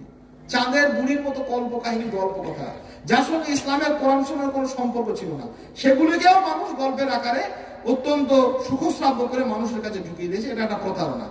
সর্বাত্মক প্রতারণার পদ্ধতিগুলি অবলম্বন করতে করতে এবারে প্রতারণার ধারা এসেছে আমলের ইবাদতের ক্ষেত্রে। পৃথিবীর প্রতিটি মানুষ যেন ইবাদত করতে চায়। এটা আমরা অনেক সময় মনে করি যে ইবাদত কেউ করতে চায়, তাই না। কোথাও না কোথাও মাথাটাকে নোয়াতে চায়, এটা মানব সত্তা, মানুষের হৃৎপিণ্ডের, মানুষের হৃদয়ের একটা দাবি। দাসত্ব করার একটা প্রবৃত্তি প্রত্যেকটা মানুষের আছে। সেই জন্য কোথাও না কোথাও মানুষ মাথাটাকে নোয়ায়, সে কবরে হোক, মাজারে হোক, ভালো কথা শুনবেন, ইটে হোক, কাঠে হোক, পাথরে হোক, কোনখানে নোয়াতে হবে আর কোনখানে নোয়াতে হবে না, কোথায় সাজদা জায়েজ আর কোথায় সাজদা ফরজ আর কোথায় সাজদা করা হারাম, কোথায় সাজদা করা শিরক আর কোথায় সাজদা করা কুফর, এর পার্থক্যটা পরের কথা। মূলত মানুষ কিন্তু স্বাভাবিকভাবে কোথাও না কোথাও সাজদা করতে চায়, মাথাটা নোয়াতে চায়। দাসত্ব করার একটা প্রবৃত্তি আছে। ইবলিস শয়তান এই সুযোগটাকে কাজে লাগিয়েছে। মানব মনে করে যে কোনো না কোনো ভাবে কিছু করলে কিছু না কিছু পাবো, কোনো না কোনো ভাবে কিছু করলে আমি কিছু না কিছু পাবো। এই শয়তানি ওয়াসওয়াসা শয়তান মানুষকে জাগিয়ে দিয়েছে। ঠিক আছে, যেমন পারছো নামাজ রোজা করছো, আরে বাবা নামাজ রোজা এসব কোনো ব্যক্তিগত ব্যাপার। আমাদের আধুনিক শিক্ষিত লোকে বলে ইবাদত হচ্ছে, ধর্ম হচ্ছে নিজের নিজের ব্যাপার। তুমি যেমন পারবে তেমনি করবে, আমি যেমন পারবো তেমনি করবো। দান করবো তো আমার নিজের পয়সা, ওটা আবার তোমার কথা মতো করতে হবে নাকি? আমি কখন কি করবো, কাকে কি করবো? ইসলামের কোনো সংস্রব নেই, ইসলামের সঙ্গে কোরআন সুন্নাহর সঙ্গে এ কথার কোনো রকমের মিল নেই। এ কথা হচ্ছে শয়তানি প্রতারণা। ইবাদত করতে হবে, ইবাদত কেমন ভাবে করতে হবে সেই জন্যই তো মুহাম্মদুর রাসূলুল্লাহ, এছাড়া তার কোনো দরকার ছিল না। কিসের জন্য দরকার? ইবাদতের ধরন, করণ, পদ্ধতি, টেকনিক, সময় নির্ধারণ, পরিমাণ, সমস্ত কিছু পুঙ্খানুপুঙ্খভাবে বুঝিয়ে দেবে। আপনি সালাত আদায় করবেন, ক রাকাত করবেন, ক ওয়াক্তে করবেন, কখন করবেন, কিভাবে করবেন, হাত তুলবেন, কতটা তুলবেন, পা দাঁড়াবেন, কিভাবে দাঁড়াবেন, সিয়াম পালন করবেন, কখন ইফতার করবেন, কখন সাহরি করবেন, হজ করবেন, কোথা থেকে আরম্ভ করবেন, কোথায় গিয়ে শেষ করবেন, যাকাত দেবেন, কতটা পরিমাণে, সমস্ত কিছু নিখুঁতভাবে জানিয়ে দেওয়াটাই ছিল, জন্যই তো রাসূল এসেছে। কে বলছেন? আল্লাহ বলছেন, বিইজনিল্লাহ, আল্লাহর নির্দেশে তাকে অনুসরণ করা হবে বলেই রাসূল সাল্লাল্লাহু আলাইহি ওয়াসাল্লাম পাঠানো হয়েছে। আপনার কালেমাটাই তো গন্ডগোল হয়ে গেল। লা আশহাদু আল্লা ইলাহা ইল্লাল্লাহ, দুই যে সাক্ষ্য বাক্য পড়ে আমরা মুসলিম হয়েছি, একটা হচ্ছে আশহাদু আল্লা ইলাহা ইল্লাল্লাহ, আমি সাক্ষ্য দিচ্ছি আল্লাহ ছাড়া কোনো মাবুদ নেই। ওখানে গন্ডগোল করে এলাম শয়তানের ওয়াসওয়াসায়। আর এখানে বললো আশহাদু আন্না মুহাম্মাদুর রাসূলুল্লাহ, মুহাম্মদ সাল্লাল্লাহু আলাইহি ওয়াসাল্লাম আল্লাহ রাসূল, এই ব্যাপারে আমি সাক্ষ্য দিচ্ছি। তো রাসূলটা কিসের জন্য রাসূল? রাসূলের অর্থ কি? অর্থ আল্লাহ বলে দিচ্ছেন যে তার অনুসরণ করা হবে। আপনার ছেলে মেয়েরা কেমন ভাবে বড় হবে, তাদের বিয়ে শাদী কেমন করে হবে, আপনি মরে গেলে, আমরা মরে গেলে, আমাদের পূর্বপুরুষ মারা গেলে তার পরিত্যক্ত সম্পদ কিভাবে বন্টন হবে, এগুলো কে বলে দেবেন? নবী মুহাম্মদ রাসূলুল্লাহ সাল্লাল্লাহু আলাইহি ওয়াসাল্লাম পাঠ করে কোরআন সুন্নাহ দিয়ে তিনি শিখিয়ে দিয়ে গেছেন। ওয়াল্লাযী আরসালা রাসূলাহু বিল হুদা ওয়া দীনিল হক, একেবারে পরিষ্কার পরিচ্ছন্ন করেছেন। বাসাফিল উম্মিয়িনা রাসূলাম মিনহুম ইয়াতলু আলাইহিম আয়াতি ইউযাক্কিহিম ইউআল্লিমুহুমুল কিতাব ওয়াল হিকমা। চারটি কারণে রাসূল প্রেরণ হয়েছে। কেমন? একটা হচ্ছে ওয়াল্লাযী বাসাফিল উম্মিয়িনা রাসূলাম মিনহুম ইয়াতলু আলাইহিম আয়াতি, কোরআন তিনি তেলাওয়াত করে শুনিয়ে দিবেন। ইউআল্লিমুহুমুল ওয়া ইউযাক্কিহিম, মানুষের গায়ে যে নোংরা ময়লা লেগে রয়েছে, শিরকের, বিদআতের, অশ্লীলতা, সেগুলো তিনি পরিচ্ছন্ন করবেন, যে না এগুলো চলবে না, বেপর্দা, এটা বেহাই, এটা অশ্লীলতা, এটা খারাপ কথা, এটা মিথ্যা, এটা গীবত, এটা পরচর্চা। কে করবে? রাসূল এসে এগুলো সব পরিষ্কার করে দিয়ে গেছেন। ইউআল্লিমুহুমুল কিতাব ওয়াল হিকমা, আর কিভাবে প্রায়োগিক পদ্ধতি মানুষের কাছে অ্যাপ্লাই করা হবে, এই সমস্ত পদ্ধতিগুলি তিনি কিতাব এবং হিকমার মাধ্যমে মানুষকে শিখিয়ে দিয়ে গেছেন। এগুলো তার কাজ। রাসূলুল্লাহ সাল্লাল্লাহু আলাইহি ওয়াসাল্লামের কাজই ছিল ইবাদতের ধরন, করণ, নির্ধারণ, সময়, পরিমাণ, উদ্দেশ্য, সমস্ত কিছুকে খুঁটে খুঁটে জানিয়ে দেওয়া। আর ইবাদতের এই জন্য আল্লাহ পাক রব্বুল আলামিন স্পষ্ট করে আতিউল্লাহ ওয়া আতিউর রাসূল ওয়া লা তুবতিলু আমালাকুম, আল্লাহর ইতাআত করো, মানে আল্লাহ সুবহানাহু ওয়া তাআলার ওয়াহদানিয়াতে, রুবুবিয়াতে, উলুহিয়াতে। আল্লাহ এক, তিনি একমাত্র রব, একমাত্র ইলাহ। জাত এবং সিফাতে যেগুলো আমরা পাচ্ছি সেখানে তিনি এক এবং অনন্য, এর উপরে ঠিক থাকতে হবে। আর দ্বিতীয়ত আতিউর রাসূল, রাসূল সাল্লাল্লাহু আলাইহি ওয়াসাল্লাম যা দিয়েছে, মা আতাকুমুর রাসূল ফাখুযু, সেটা গ্রহণ করো, মা নাহাকুম আনহু ফান্তাহু, যেটা নিষেধ করেছে সেখান থেকে দূরে থাকো। এই ইতাআতের মধ্যেই তোমাদেরকে থাকতে হবে। যদি না থাকো, আল্লাহ সাবধান করছেন, ওয়ালা তুবতিলু আমালাকুম, তোমাদের আমলগুলোকে বরবাদ করে দিও না। কিভাবে আমল বরবাদ হবে? যদি আতিউল্লাহ না থাকে, আল্লাহর প্রতি গভীর আনুগত্য যদি না থাকে, ঈমান যদি বিশুদ্ধ না হয়, আর রাসূল সাল্লাল্লাহু আলাইহি ওয়াসাল্লামের ইত্তেবায় যদি ত্রুটি থাকে, তাহলে কি হবে? আমল বরবাদ হবে। তাহলে ইবলিস প্রতারণা করলো, প্রথম কথা আল্লাহ সম্পর্কে ভুল ধারণা করে মানুষকে একবার মুশরিক বানিয়ে দেওয়া, চিরস্থায়ী জাহান্নামী তৈরি করে দেওয়া একটা রাস্তা। রাসূল সম্পর্কে ভুল ধারণা করে দিয়ে তাকে নানা রকমের বিদআতে ভ্রষ্টতা করা। তারপরে যখন কেউ শুনছে না, আল্লাহকে মানছে, রাসূলকে মানছে, আমি ইবাদত করতে চলে আসছে, তখন এবার ইবাদত গুলোকে বরবাদ করার জন্য প্রতারণা। ইবাদত হবে বিশুদ্ধ, ইবাদত হবে খাঁটি। আল্লাহ সুবহানাহু ওয়া তাআলা পবিত্র কোরআনে আমাদেরকে অনেক দিক নির্দেশনা দিয়েছেন এবং সেখানে আমাদেরকে অনেকভাবে জিনিস শিখেছেন। আমরা সাদামাটা ভাবে একটা জিনিস শিখে যাবো, আল্লাহর উদ্দেশ্যে আমরা যা কিছু ব্যয় করব, যা কিছু অর্পণ করব, যা কিছু আল্লাহর উদ্দেশ্যে সমর্পণ করব, নামাজ হোক, রোজা হোক, সিয়াম হোক, যাকাত হোক, দান হোক, সাদকা হোক, তার একটা কোয়ালিটি আপনাকে ঠিক করতে হবে। আপনার আমল কবুল হবে না হবে না, এর প্রচেষ্টা আপনাকেই করতে হবে। কে করবে? কিভাবে করবেন বলে যায় সংক্ষিপ্ত ভাবে। শুধু দেখবেন আমি যে কাজটা করছি আল্লাহ সুবহানাহু ওয়া তাআলার জন্য করছি, এই কাজটার জন্য আল্লাহ সুবহানাহু ওয়া তাআলাকে আমি কিছু দিচ্ছি আল্লাহর উদ্দেশ্যে। আল্লাহর উদ্দেশ্যে আমি যখন কিছু ব্যয় করছি, কিছু সময় দিচ্ছি, সাজদা করছি, রুকু করছি, তখন শুধু একটা কথা মনে করবেন যে আল্লাহ আমাকে তো বহু কিছু দিয়েছেন, সেই জিনিসগুলো কেমন, আমি আল্লাহকে যে জিনিসটা দেবো সেই জিনিসটা যেন তেমন হয়, অন্তত তার চেষ্টা আমাকে করে যেতে হবে। সোজা সাপটা কথা কি, আল্লাহ আমাকে যা দিয়েছেন সেইগুলো কেমন, কি দিয়েছেন আল্লাহ আমাকে? সবই দিয়েছেন, লা তুসওয়া, গুণে তো শেষ করা যাবে না। সূর্য থেকে আলো আসছে, আলোটা কেমন চিন্তা ভাবনা করুন।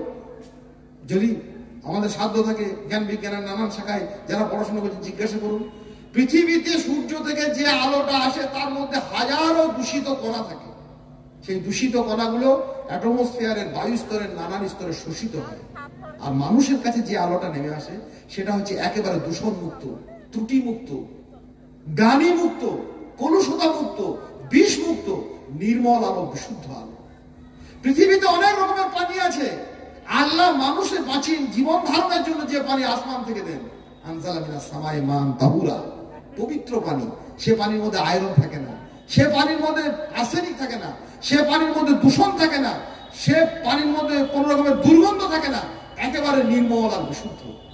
কোরআনে আল্লাহ অনেক আলোচনা করেছেন যে আমি তোমাদেরকে যে জিনিসটা দেখছি সেটা তোমরা দেখবে, এর নাম তো রুবুবিয়া।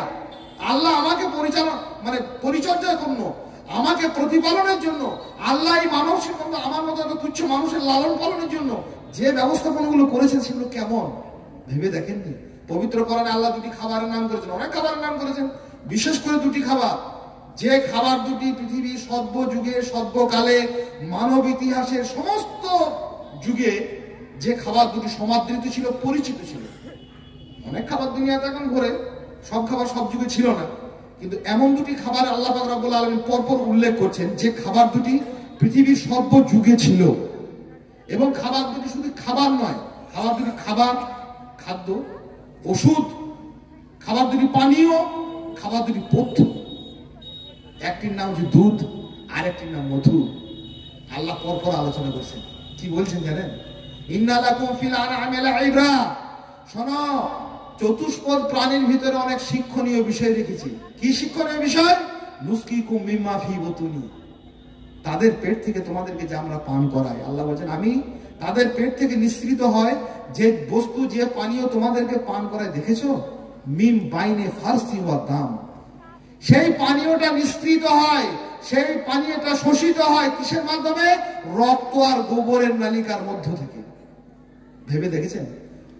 যে দুধ আমরা পান করি চতুষ্পদ প্রাণীর বক্ষস্থল থেকে নেমে আসে, আল্লাহ পাক রব্বুল আলামিন বলে এর মধ্যে শিক্ষণীয় বিষয় রয়েছে। শিক্ষণীয় বিষয়টা কি?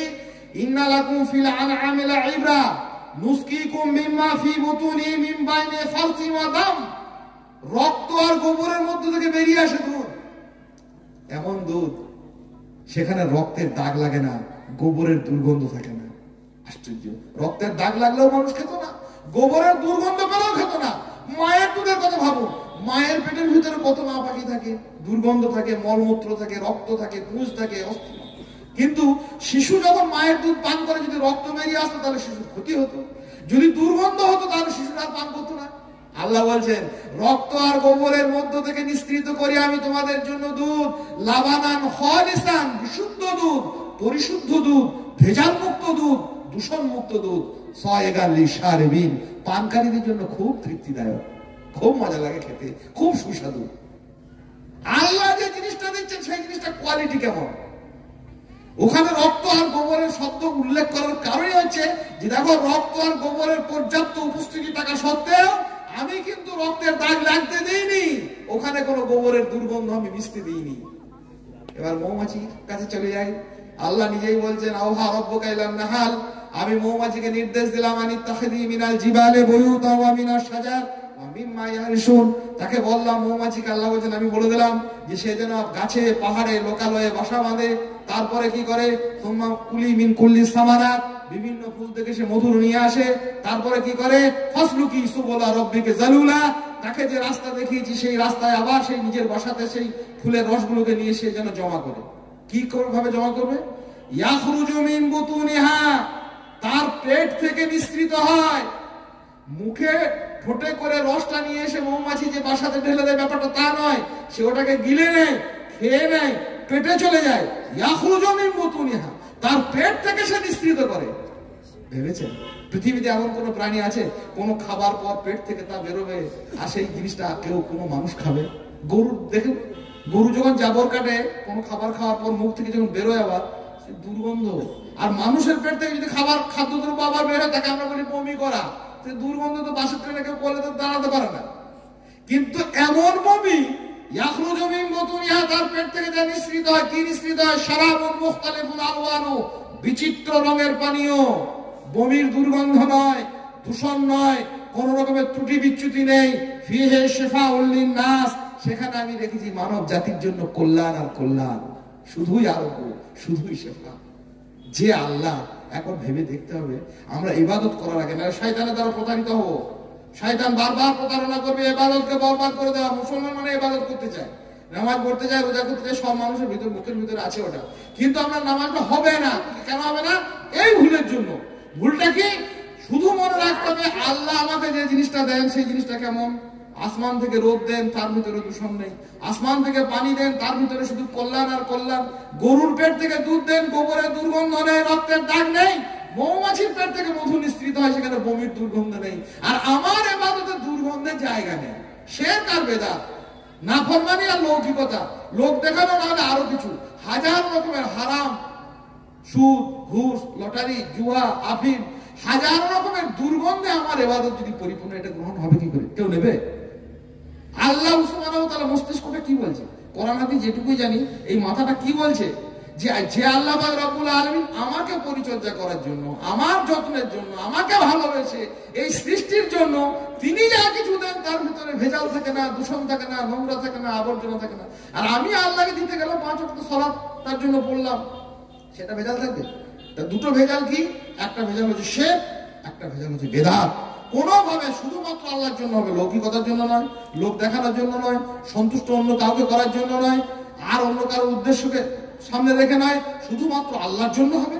আর কেবলমাত্র নবী মুহাম্মদুর রাসূলুল্লাহ সাল্লাল্লাহু আলাইহি সাল্লামের মৌলিক নির্দেশনাকে, মৌলিক তার নীতি নির্দেশকে মৌলিকভাবে আনুগত্য করে সেই ইবাদতটা সম্পন্ন হবে। শয়তান অনেকগুলো প্রতারণার রাস্তা আমাদের জন্য খুলে রেখেছে। একটা প্রতারণা বাপ দাদারা করতো, সেই জন্য আমরা করছি। একটা প্রতারণা যে বহু লোক, অনেক সংখ্যক মানুষ করছে, অনেক সংখ্যক মানুষের কথা কেউ শোনে না। কিন্তু দুনিয়াবী ক্ষেত্রে বহু লোক কি করছে মানুষ দেখে না, শুধু দিনের ক্ষেত্রে চালাকিগুলো করতে চায়। কখনো মানুষ শিখিয়ে দেয় প্রবৃত্তির তাড়না দিয়ে, কখনো বহু সংখ্যক লোকের উদাহরণ দিয়ে, কখনো পূর্বপুরুষ পিতামাতা দিয়ে, কখনো তথাকথিত সমাজের আলেম ওলামাদেরকে লক্ষ্য করিয়ে, দেখো তোমাদের মৌলবীরা এই করছে, ও বলছে আমাদের মৌলবীরা এই করছে। কিন্তু দুনিয়াতে অন্যান্য কাজের বেলায় মানুষ কিন্তু সজাগ সতর্ক থাকে, আমাদেরকে ইবাদতের বেলায় সজাগ এবং সতর্ক হতে হবে। ওই ধরনের শয়তানের প্রতারণায়, ওই ধরনের প্ররোচনায় আমাদেরকে মানে কি বলবো, প্রতারিত হলে হবে না, তাহলে আমাদের আমলটা বরবাদ হয়ে যাবে। আমলকে আল্লাহ পাক রব্বুল আলামিন ইবাদতকে আমাদের জন্য কিভাবে কি করেছে জানেন? ইবাদত হবে নির্ভর, ইবাদত চাপের জিনিস নয়।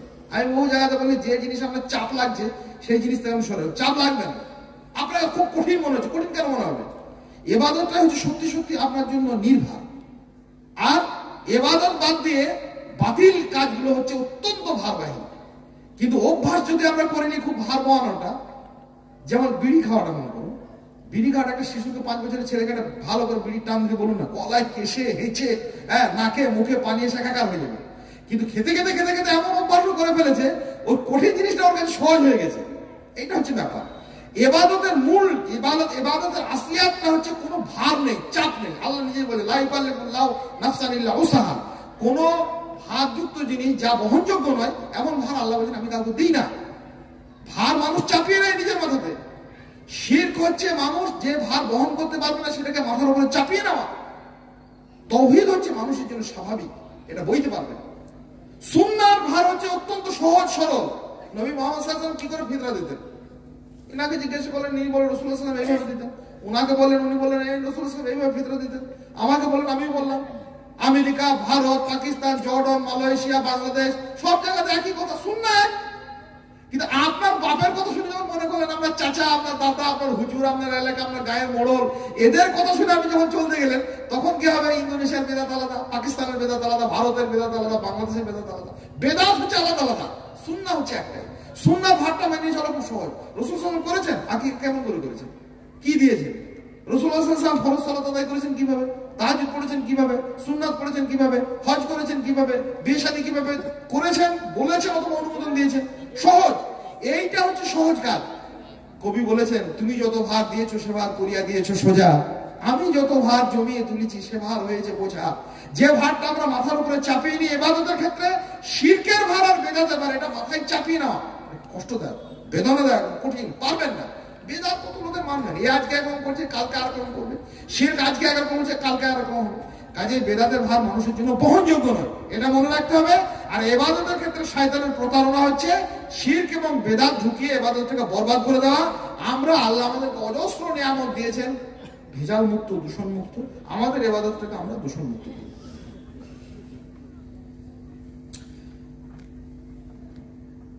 গুরুত্বপূর্ণ কয়েকটা কথা বলি বর্তমান সমাজের দিকে লক্ষ্য রেখে। সেটা হচ্ছে এইরকম, প্রতারণার নামে বহু কথা শুনতে পাবেন, নতুন নতুন কথা আমাদের আধুনিক সমাজে। 1 নম্বর, সেইগুলো থেকে মৌলিক কত কথাগুলো বলা হয়ে গেল, ঐক্যের নামে প্রতারণা। বহু সংগঠন, বহু জামাত, বহু দল, বহু ব্যক্তি মানুষের সামনে দাঁড়াবে, আসবে, কি বলবে? আমরা মুসলমান ভাই ভাই, এই জমিয়ত, আহলে হাদিস, হানাফি, শাফি, ওসব কিছু বুঝি না, আমরা মুসলমান সারা পৃথিবীর, আমরা সবাই ভাই ভাই, বিভেদ নয়, ঐক্য চাই। ভাই ঐক্যটা কি? ঐক্যটা কি তাকে যদি জিজ্ঞাসা করা হয়, আমরা সবাই সমান, তুমি যেমন করছো করো, মানে আমি তো এরকম নামাজ পড়বো, আচ্ছা ঠিক আছে, কোনো অসুবিধা নাই, আমার তো প্যান্ট গাঁটের নিচে 2.5 ইঞ্চি ঝুলছে, কোনো অসুবিধা নাই, আমার তো মুখে দাড়ি নেই, ঠিক আছে, ওরকম মুসলমান কিনা আমাদেরকে দেখতে, বাস আমরা মুসলমান। এটা কথাগুলো শুনতে ভালো লাগে। কলকাতার রাজপথে মাঝে মাঝে মিটিং হয়, দিল্লিতে হয়, হায়দ্রাবাদে হয়, নানা রকমের রাজনৈতিক লেভেলের থেকে আরম্ভ করে সামাজিক লেভেলের অধুনা শিক্ষিত বহু মানুষ আমাদের কানে এসে বলে কি, বিভেদ নয়, ঐক্য চাই, মুসলিম সব ভাই ভাই। ঐক্যের নামে এটা হচ্ছে প্রতারণা। সত্য থেকে, ন্যায়নিষ্ঠতা থেকে, কোরআন সুন্নাহ থেকে মানুষকে সরিয়ে দেওয়ার একটা ঠকবাজি, চোরচুরি ছাড়া আর কিছু নয়। কোরআন এবং সুন্নাহ, সুন্নাহ হচ্ছে ঐক্য, হচ্ছে জামাত, হচ্ছে কি, এই জন্য একটা শব্দই তৈরি হয়েছে, মুহাদ্দিসরা স্পষ্ট করেছেন, আল সুন্নাহ ওয়াল জামাত। সুন্নাহ ওয়াল জামাত মানে সুন্নাহ থাকলেই জামাত থাকবে, সুন্নাহ থাকলেই জামাত থাকবে, সুন্নাহবিহীন জামাত বলে কিছু হয় না। সবাই সুন্নাহকে পালন, রাসূল সাল্লাল্লাহু আলাইহি ওয়াসাল্লাম আদর্শকে পালন করছে, এমনি এমনি জামাত থাকবে। আমরা জমিয়ত আছি, সবাই জমিয়ত, কেউ সদস্য আছে কেউ নেই, আমরা সবাইকে মনে করি জমিয়ত, সবাই আমাদের সংগঠন, আলহামদুলিল্লাহ। সুন্নাহকে গ্রহণ করেছেন মানে তিনি জামাতবদ্ধ। কিন্তু সুন্নাহ থেকে বিচ্ছিন্ন হলে জামাত থেকে বিচ্ছিন্ন। ও বলছে আমি দাড়ি রাখি আর নাই রাখি, নামাজ পড়ি আর নাই পড়ি, যাকাত দিই আর নাই দিই, যার মতাই করে বেড়ায়, আমি কিন্তু আমার একটা ঐক্য থাকবে। ঐক্যের নামে প্রতারণা, ঠকবাজি, জোরচুরি। আসলে প্রতারণার মূল নিরিখ হচ্ছে, মূল প্রেক্ষিত হচ্ছে মানুষকে সত্য ভ্রষ্ট করে দেওয়া, সত্য থেকে আসলে সরিয়ে দেওয়া, অন্য কিছু নেই। দ্বিতীয় একটা প্রতারণা হচ্ছে এই আধুনিক সমাজের এখন দাওয়াত এবং তাবলীগের নামে প্রতারণা। দাওয়াতের নামে খুব সাবধান, এগুলো খুব সূক্ষ্ম বিষয়, ভুলে যাবেন না। মাঝে মাঝে আমরা হয়তো কখনো কখনো আসবো, আমাদের সংগঠনের কর্মীরা আসবেন, এই কাজগুলো আমাদের আঞ্চলিক যে ভাইরা আছেন আপনাদেরকেই করতে হবে, মানুষকে খুঁজে খুঁজে বলতে হবে। মানুষ কিছুদিন আগে দেখতাম মসজিদে আমরা ছোটবেলাতে এলো কোথাকার কে, আসসালামু আলাইকুম, আমরা এসেছি দিনের দাওয়াত দিতে। ভালো কথা, দিনের দাওয়াত মানে ইমানের দাওয়াত দিতে। ভাই ইমানের দাওয়াত মানে আল্লাহ ছাড়া, আল্লাহ থেকে সব হয়, মানুষ থেকে হয় না। ইমানের এটা হলো দাওয়াত। কি ঠকবাজি, কি জোচ্চুরি, ডাকাত, চোর, ইমানের লুণ্ঠনকারী। বললাম আমরা ইমানের দাওয়াত দিচ্ছি। ইমান কি? ইমান আল্লাহ থেকে সব হয়, মানুষ থেকে হয় না। আর নবী মুহাম্মদ রাসূলুল্লাহ সাল্লাল্লাহু আলাইহি ওয়াসাল্লামের কাছে ইমানের দাস নিয়ে এলেন যিনি জিবরিল আলাইহিস সালাম, তিনি এসে একরকম হলো আলোচনা। সেখানে আলোচনা হয়েছিল সেদিন যে ইমান হচ্ছে আল্লাহর উপর ইমান, আমানতু বিল্লাহি ওয়াল মালাইকাতি ওয়াল কিতাবি ওয়ান নাবিয়িনা, নবীদের উপর ইমান, কিতাব সমূহের ইমান, রাসূলদের উপর ইমান, ইমান আনা, আখিরাতের দিনের উপর ইমান আনা, তাকদীরের উপর ইমান আনা। ইমানের রুকনগুলো এসে ঠিক করে দিলেন আল্লাহ সুবহানাহু ওয়া তাআলা জিবরিলকে পাঠিয়ে। আর এই হুজুর এসে আমাদের মসজিদে এসে দাওয়াত করলো, বলে আমরা তাবলীগ করি, আমরা দাওয়াত করি। কি দাওয়াত? ওই দাওয়াত। আর বললে যে আমরা ছোট অল্প বয়স্ক ছেলে দেবো, ও বাবা চলো যেতে হবে। কোথায় যাবো? বলে আমাদের সঙ্গে যেতে হবে। হ্যাঁ যাবো, কিন্তু নামাজ তো আপনাদের মতো আমার মতো হচ্ছে না। আপনাদের মতো আমরা নামাজ পড়বো কি করে? আমার কয়েকটা ছেলে বলছে তুমি তোমার মতো করবো, আমি আমার মতো করবো। ইন্না লিল্লাহি ওয়া ইন্না ইলাইহি রাজিউন। এরাও দাওয়াত, এরাও বলছে আমরা তাবলীগ, এরাও বলছে আমরা দায়ী। রাসূল বিরোধী কথা। আর আমরা মুখে এইরকম শব্দ বেরোলো কি করে? তখন বলিনি, বলতে পারি না, বুঝতাম না। এই ভয়ঙ্কর শব্দ কি করে বেরোলো? এটা তো জলথুষ্টের কথা, এটা তো অদ্বৈতবাদী শঙ্করাচার্যদের কথা যে তুমি করবে তোমার মতো, যত মত তত মত, তুমি তোমার মতো চলো, আমি আমার মতো চলি। রাসূল সাল্লাল্লাহু আলাইহি সাল্লাম বলেছেন সাল্লু কামা রাআইতুমুনি উসাল্লি। আমি যেমন করে পড়ি দুনিয়ার সমস্ত মানুষ ওই রকম করে পড়তে হবে না। আমি যেমন করে পড়ি তোমরা তেমন করে পড়ো। আর আমাদের এই হুজুরা এই দলের কি আমি হলো, আমি নাকি বলছে, সে বলছে তুমি তোমার মতো পড়ো, আমি আমার মতো পড়ি। হবে? এই দাওয়াত চলবে? এই একটা ভয়ঙ্কর দাওয়াতের নামে প্রতারণা। আর একটা দাওয়াতের নামে প্রতারণা, সে বললো সত্যের মানদণ্ডে এসো। বড় বড় প্লাকার্ড বড় বড় মসজিদে ঝুলিয়ে দিয়ে চলে যাচ্ছে, এসো আল্লাহর পথে, এসো রসুলের পথে। কথাগুলো শুনতে খুব ভালো লাগছে, হ্যাঁ আল্লাহর পথে, রসুলের পথে। তো রসুলের পথটা কি? কোনটা? কোন দিকে যেতে হবে? কাঠের নিচে প্যান করবো, সকালবেলাতে দাড়ি চাটবো, আর স্বপ্ন দেখবো রাতে শুয়ে শুয়ে কড়িকাঠের দিকে তাকিয়ে দেয় গোটা পৃথিবীটা সব মুসলিম শাসনের আওতায় চলে আসবে। এর নাম কি আল্লাহর পথে আসা, রসুলের পথে আসা? এটা নবী রাসূলদের পথ ছিল, পদ্ধতি ছিল? ঘরে নেই, বাড়িতে নেই, প্রতিবেশী নেই, যে মসজিদে নেই, মাদ্রাসাতে নেই, কোথাও নেই। বড় বড় একটা করে প্লাকার্ডে সুন্দর করে ছাপিয়ে দিল, এসো সব আল্লাহর দিকে এসো, রসুলের দিকে এসো। একবারে ডাহা কাঁচা প্রতারণা। আর এক প্রতারণা, যখনই যা হবে সবকিছু মুশরিক, এরা কাফের, এরা এদেরকে নতুন নতুন তত্ত্ব, এদেরকে হত্যা করে দাও, এদেরকে দেশ থেকে তাড়িয়ে দাও, এদেরকে থাকা যাবে না। শুধুমাত্র মুমিনদের জন্য পৃথিবী, মুমিনদের জন্য আল্লাহ তৈরি করেছেন, বাস করছে। অসুখ হলে হাসপাতালে গিয়ে ছুটে গিয়ে ভর্তি হচ্ছে, যে রাস্তার উপর দাঁড়িয়ে রয়েছে, সমস্ত কিছু অন্য লোকের। আর নিজে দাবি করছে যে আমার নিয়ন্ত্রণে সব চলবে, এবং সেই দাবির সপক্ষে কোনো বক্তব্যও নেই, সে দাবির সপক্ষে কোনো প্রমাণও নেই, এবং সে ব্যাপারে কোনো দিক নির্দেশনা নেই। অহেতু উন্মাদনাময় মানুষের কাছে একটি পরিস্থিতি সৃষ্টি করা। দাওয়াতের নামে, তাবলীগের নামে, ইসলাহের নামে, সংশোধনের নামে হাজারো প্রতারণামূলক কথা আসছে। দাওয়াতের নামে সর্বপ্রথম আমাকে মনে রাখতে হবে, আমার পূর্ববর্তী আলোচক আমাদের জেলার আমির সাহেব বলেছেন খুব স্পষ্টভাবে যে ওই নিজের দুটি চরণ ঢাকো তবে ধরণী আর ঢাকিতে নাই হবে।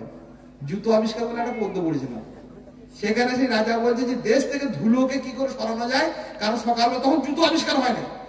দেশ থেকে ধুলো কি করে দূরীকরণ করা যায় তার জন্য রাজা বহু প্ল্যান পলিসি করছে। দুনিয়ার লোকরা, পণ্ডিতরা এসে পরামর্শ দিচ্ছে। কেউ বলছে 2 কোটি ঝাঁটা নিয়ে আসুন, 2 কোটি লোককে ঝাঁট দিতে শুরু করান।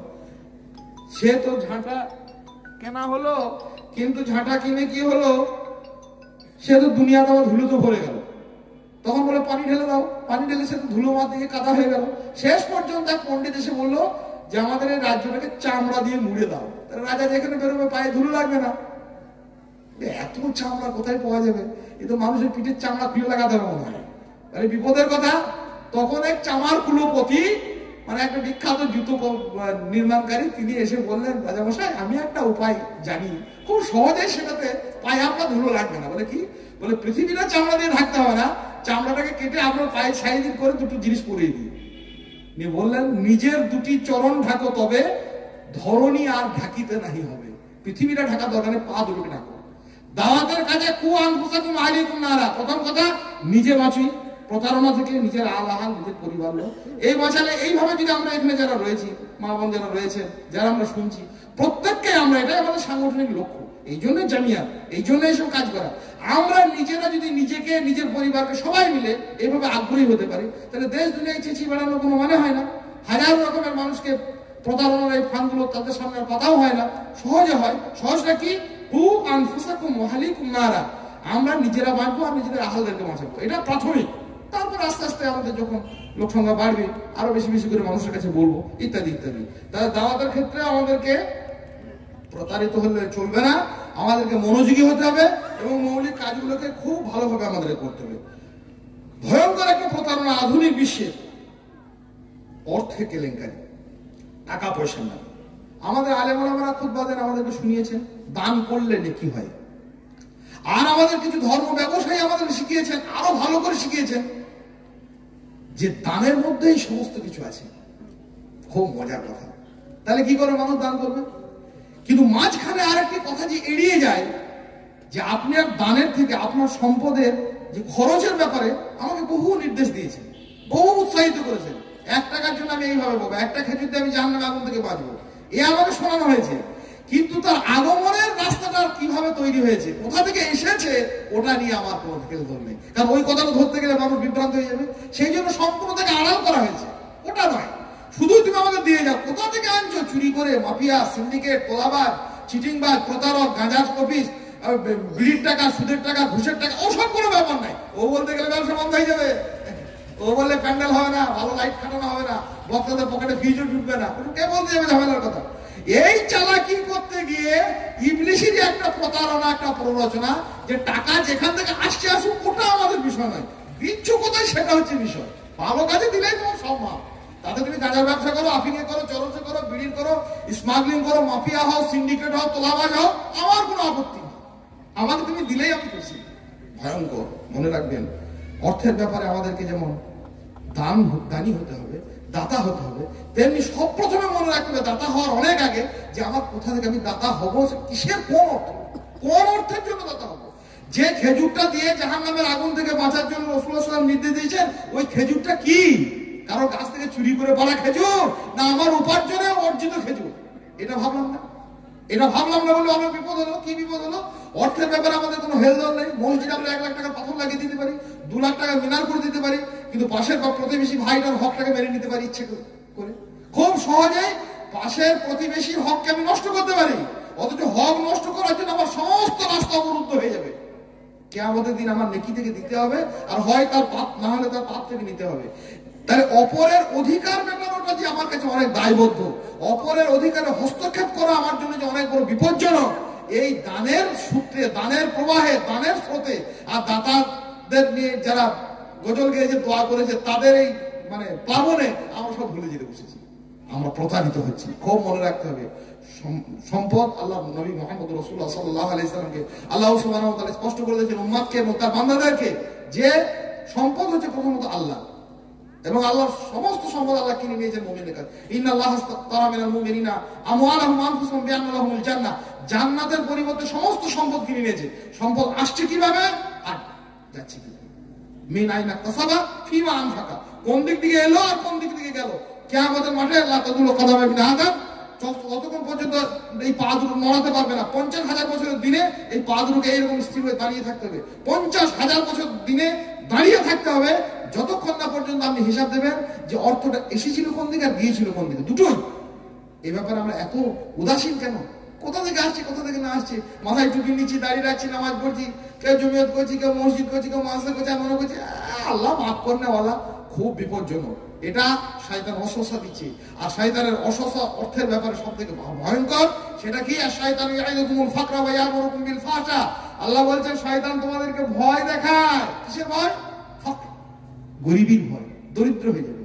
তোলাবাজিদের সঙ্গে না থাকলে, সিন্ডিকেটদের সঙ্গে না থাকলে, মাফিয়াদের সঙ্গে বন্ধুত্ব না করলে, চুরির টাকা, বিড়ির টাকা, হারামের টাকা, সুদের টাকা, ঘুষের টাকা, গাঁজার ব্যবসায়ীদের টাকা না নিলে পৃথিবীতে বাঁচা যাবে না। মসজিদ হবে না, মাদ্রাসা বন্ধ হয়ে যাবে। আমাদের তো বলেছে দিনই কাজ চলবে না, জমিয়ত বন্ধ হয়ে যাবে, আমরা বক্তব্য রাখছি, টাকা দেবে কে? অভাবের ভয় দেখায়, এটা কে? আর শয়তান ফাঁকা, শয়তান ভয় দেখায়, ইয়ামুরুকুম বিল ফাহশা, আর এই ভয় দেখিয়ে তোমাদেরকে নিকৃষ্ট কাজের দিকে উদ্বুদ্ধ করে। আমাদেরকে প্রতারণার হাত থেকে বাঁচতে গিয়ে অর্থের ব্যাপারে খুব পরিচ্ছন্ন হতে হবে। মিষ্টি পাখি চির সবুজ থাকে তোমার নীড়, তোমার আকাশ স্বচ্ছ থাকে, মেঘ করে না ভিড়। কবি বলছেন, এক সালাফ কবি, যে মুমিনের হৃদয়টা একটা পবিত্র মিষ্টি পাখির মতো, চির সবুজ থাকে তোমার নীড়, তোমার আকাশ স্বচ্ছ থাকে, মেঘ করে না ভিড়। তোমার গলায় বিষণ্ণতার সুর থাকে না যুক্ত, তোমার জীবন সকল কলুষ হতে থাকে মুক্ত। তোমার জীবন এত কলুষতা কেন থাকবে? শয়তানের ভয়ে, অসহসার প্রতারণা আমরা প্রতারিত হয়ে কেন এরকম চুরি, সুদ, ঘুষ, ব্যভিচার, অশ্লীলতাকে আমরা নিজেদের জীবনে যাপিত জীবনে আমরা টেনে নিয়ে আসবো? এ ব্যাপারে আমাদেরকে সতর্ক হতে হবে। অর্থের ব্যাপারে সারা পৃথিবীতে এবং আমাদের সমাজে প্রচুর ভাবে প্রতারণার রাস্তা তৈরি করা হয়েছে। সেই প্রতারণার হাত থেকে আমাদেরকে বাঁচতে আমরা খুব সহজ সরল ভাবে মনে রাখবো, আমাকে দান করার জন্য আমি দায়বদ্ধ নই। কোটি কোটি টাকা দান করতে হবে আপনাকে কে বললে? আমরা যেমন আছি তেমনি করবেন, কিন্তু প্রথমে মনে রাখবেন যে আমি যেভাবে উপার্জন করছি সেই রাস্তাটা ঠিক কিনা, এবং যার অধিকার আছে তার অধিকারটা ঠিক মেটাচ্ছি কিনা। আমার সন্তান আছে, আমার ছেলে মেয়ে আছে, আমার মা বাবা আছে, আমার প্রতিবেশী আছে, পাশের লোকটা আছে, অসুস্থ আছে, দরিদ্র আছে, নিপীড়িত আছে, এদেরকে আমার সাধ্য মতো আমি মেটাচ্ছি কিনা। কেঁদে কেঁদে মরে গেল লোকটা, চেঁচিয়েছিলে, ক্যান্সারের রোগাগ্রস্ত একজন মানুষ পাশের বাড়িতে, প্রতিদিন বাড়ি থেকে বেরোনোর সময় আমি তার কান্না শুনতে পাই। একদিন পাশে গিয়ে দাঁড়ালাম না, আর মসজিদে একটা বড় মিনার করে দিলাম। এ ভণ্ডামি কিসের? এই ভণ্ডামিটা সরাসরি কথা, এই প্রতারণাটা কিসের আমাদের তৈরি হচ্ছে? গোটা সোশ্যাল জুড়ে তৈরি হয়েছে, সোসাইটি জুড়ে আমরা এটা খুব আগ্রহী হয়ে পড়েছি। যদি আমরা এগুলো বাদ দিয়ে নিজেদের কাজগুলো করতাম, অন্যের অধিকারগুলো মেটাতে পারতাম, নিজের অধিকারগুলো মেটাতে পারতাম, তাহলে আমাদের সমাজটা আরো সুন্দর হতো, আরো স্বচ্ছ হতো, আরো স্বাভাবিক হয়ে উঠতো। এ ব্যাপারে আমরা মনে রাখবো। শয়তানের অসুবিধায় পড়ে যাবো না যে বেশি বেশি করে যেখানে সেখানে দান করে দিলে আমি নাজাত পেয়ে যাবো, টাকা যেখান থেকে উপার্জন করছি করি, ওটা কোনো ব্যাপার নাই। এটা একটা শয়তানের ওয়াসওয়াসা, এটা একটা প্রতারণা, আর অভাবের ভয় দেখায়, এটা শয়তানের প্রতারণা। আল্লাহ পাক রব্বুল আলামিন আমাদেরকে যেন হেফাজত করেন। উদারতার নামে প্রতারণা। কিছু মানুষ যখন কোনো কথা বলা হয়, এটা হারাম, এটা হালাল, এটা নিষেধ, এটা জায়েজ, এই ব্যবসা ঠিক নয়, এটা ঠিক ভুল, এটাকে ঠিকভাবে করা যাবে না, এই ধরনের বিয়ে সংশোধন নয়, বলে আপনাদের জমিয়তের লোকরা না খুব কনসারভেটিভ, এরা খুব মানে সংকীর্ণ মনা। আমাদের মধ্যে একটা উদারতা থাকা দরকার আছে। আমাদের ইসলাম একটা উদারতার নামে প্রতারণা করেছে ইবলিস শয়তান। আপনারা বুঝতে পারেন না, আমরা বুঝতে পারিনি। উদারতার জন্য একটা কথা বলি, উদারতা ভালো। হ্যাঁ, আমাদের দরজা খোলা আছে। বহু জায়গা দেখেছি, 24 পরগনা গিয়ে বলেছি, ঝামেলা ঝঞ্ঝট হলো বলে আপনারা খুব সংকীর্ণ। কিসের সংকীর্ণ? বলে ইসলামের দরজা সবসময় খোলা থাকবে। আমারও দরজা সবসময় খোলা আছে, কিন্তু দরজা খোলার মানে যদি আপনি এই বোঝেন, দরজা ঘরে করা হয় খুলে রাখার জন্য, খোলার জন্য। জানলা দরজা মানুষ করে খোলার জন্য, কিন্তু দরজা কেন খুলে রাখে, আর কখন খুলে রাখে, আর কার জন্য খুলে রাখে, এটাও দেখতে হবে। দরজা খুলে রাখি বন্ধু বান্ধব আসবে, আলেম ওলামা আসবে, ভালো লোকরা আসবে, তার জন্য। চোর ডাকাত আসবে বলে দরজা বন্ধ করে দিই। জানলা খুলে রাখি, বসন্তের সমীরণ ঢুকবে হু হু করে, শীতের সকালের মিষ্টি রোদ এসে পড়বে আমার বারান্দায়, সেই জন্য জানলা খুলে রাখি। কাল বৈশাখী ঝড় এসে ঢুকবে, তার জন্য জানলা খুলি না, তখন জানলা বন্ধ করে দিই। এটার নাম উদারতা, এটার নাম অনুদারতা নয়। এটার নাম হচ্ছে মানে কি বলবো, সচেতনতা। এটার নাম হচ্ছে আমার সজাগতা। এটা আমার জন্য অত্যন্ত গুরুত্বপূর্ণ। সবকিছুই আসবে, হারাম আছে, হালাল আছে, সুদ আছে, ঘুষ আছে, বেপরদা, হ্যাঁ, মুশরিক আছে, কাফের আছে, বাড়িতে এসে বসে একসঙ্গে বসে হারাম হালাল সবকিছু খেয়ে চলে যাচ্ছে, হ্যাঁ, আর এর নাম বলছি উদারতা। একটা বিয়ে বাড়িতে গেলাম, দেখছি ছেলে মেয়ে সব এসে তোবা করে পালিয়ে আসতে জায়গা নেই, হ্যাঁ, মুশরিক কাফের বেদিন সব বসে আছে। আমি একটু উদার মানুষ, আমার কোনো কি বলবো সংকীর্ণতা, আমার সংকীর্ণতা নয়, এটা হচ্ছে অসচেতনতা। আপনার সচেতনতা নেই। উদারতার নামে আমাদেরকে প্রতারণা করা হয়েছে। জনসমাজ, জনমানব শয়তানি ওয়াসওয়াসায় পড়ে এগুলো বলেছে এর নাম উদারতা। সেই জন্য দেখবেন কিছু মানুষ আছে, ওই সুদ ঘুষ ব্যভিচার হত্যা খুন রাহাজানি মাফিয়া চোর সিন্ডিকেট, সবার সঙ্গে বন্ধুত্ব, সবার সঙ্গে ওঠা ফেলো, সবার সঙ্গে চা খাওয়া, সবার সঙ্গে গল্প করা, সবারই এতে যাওয়া, নিজের ভিতরে মেশা, নানা রকমের ধর্মীয় অনুষ্ঠানে যোগ দেওয়া, সেটাকে সে উদারতা মনে করেছে। আসলে উদারতা না, এটার নাম হচ্ছে কি বলবো, আত্মাহুতি, নিজের জীবনকে নিজে ধ্বংস করে দেওয়া। আমরা যেন মনে রাখবো, সহজ কথা বলে মনে থাকবে, দরজা জানালা আমাদের খোলাই আছে আলহামদুলিল্লাহ। ভালো জিনিসের জন্য দরজা খোলা থাকবে, ভালো লোক আসবে বলে খোলা থাকবে।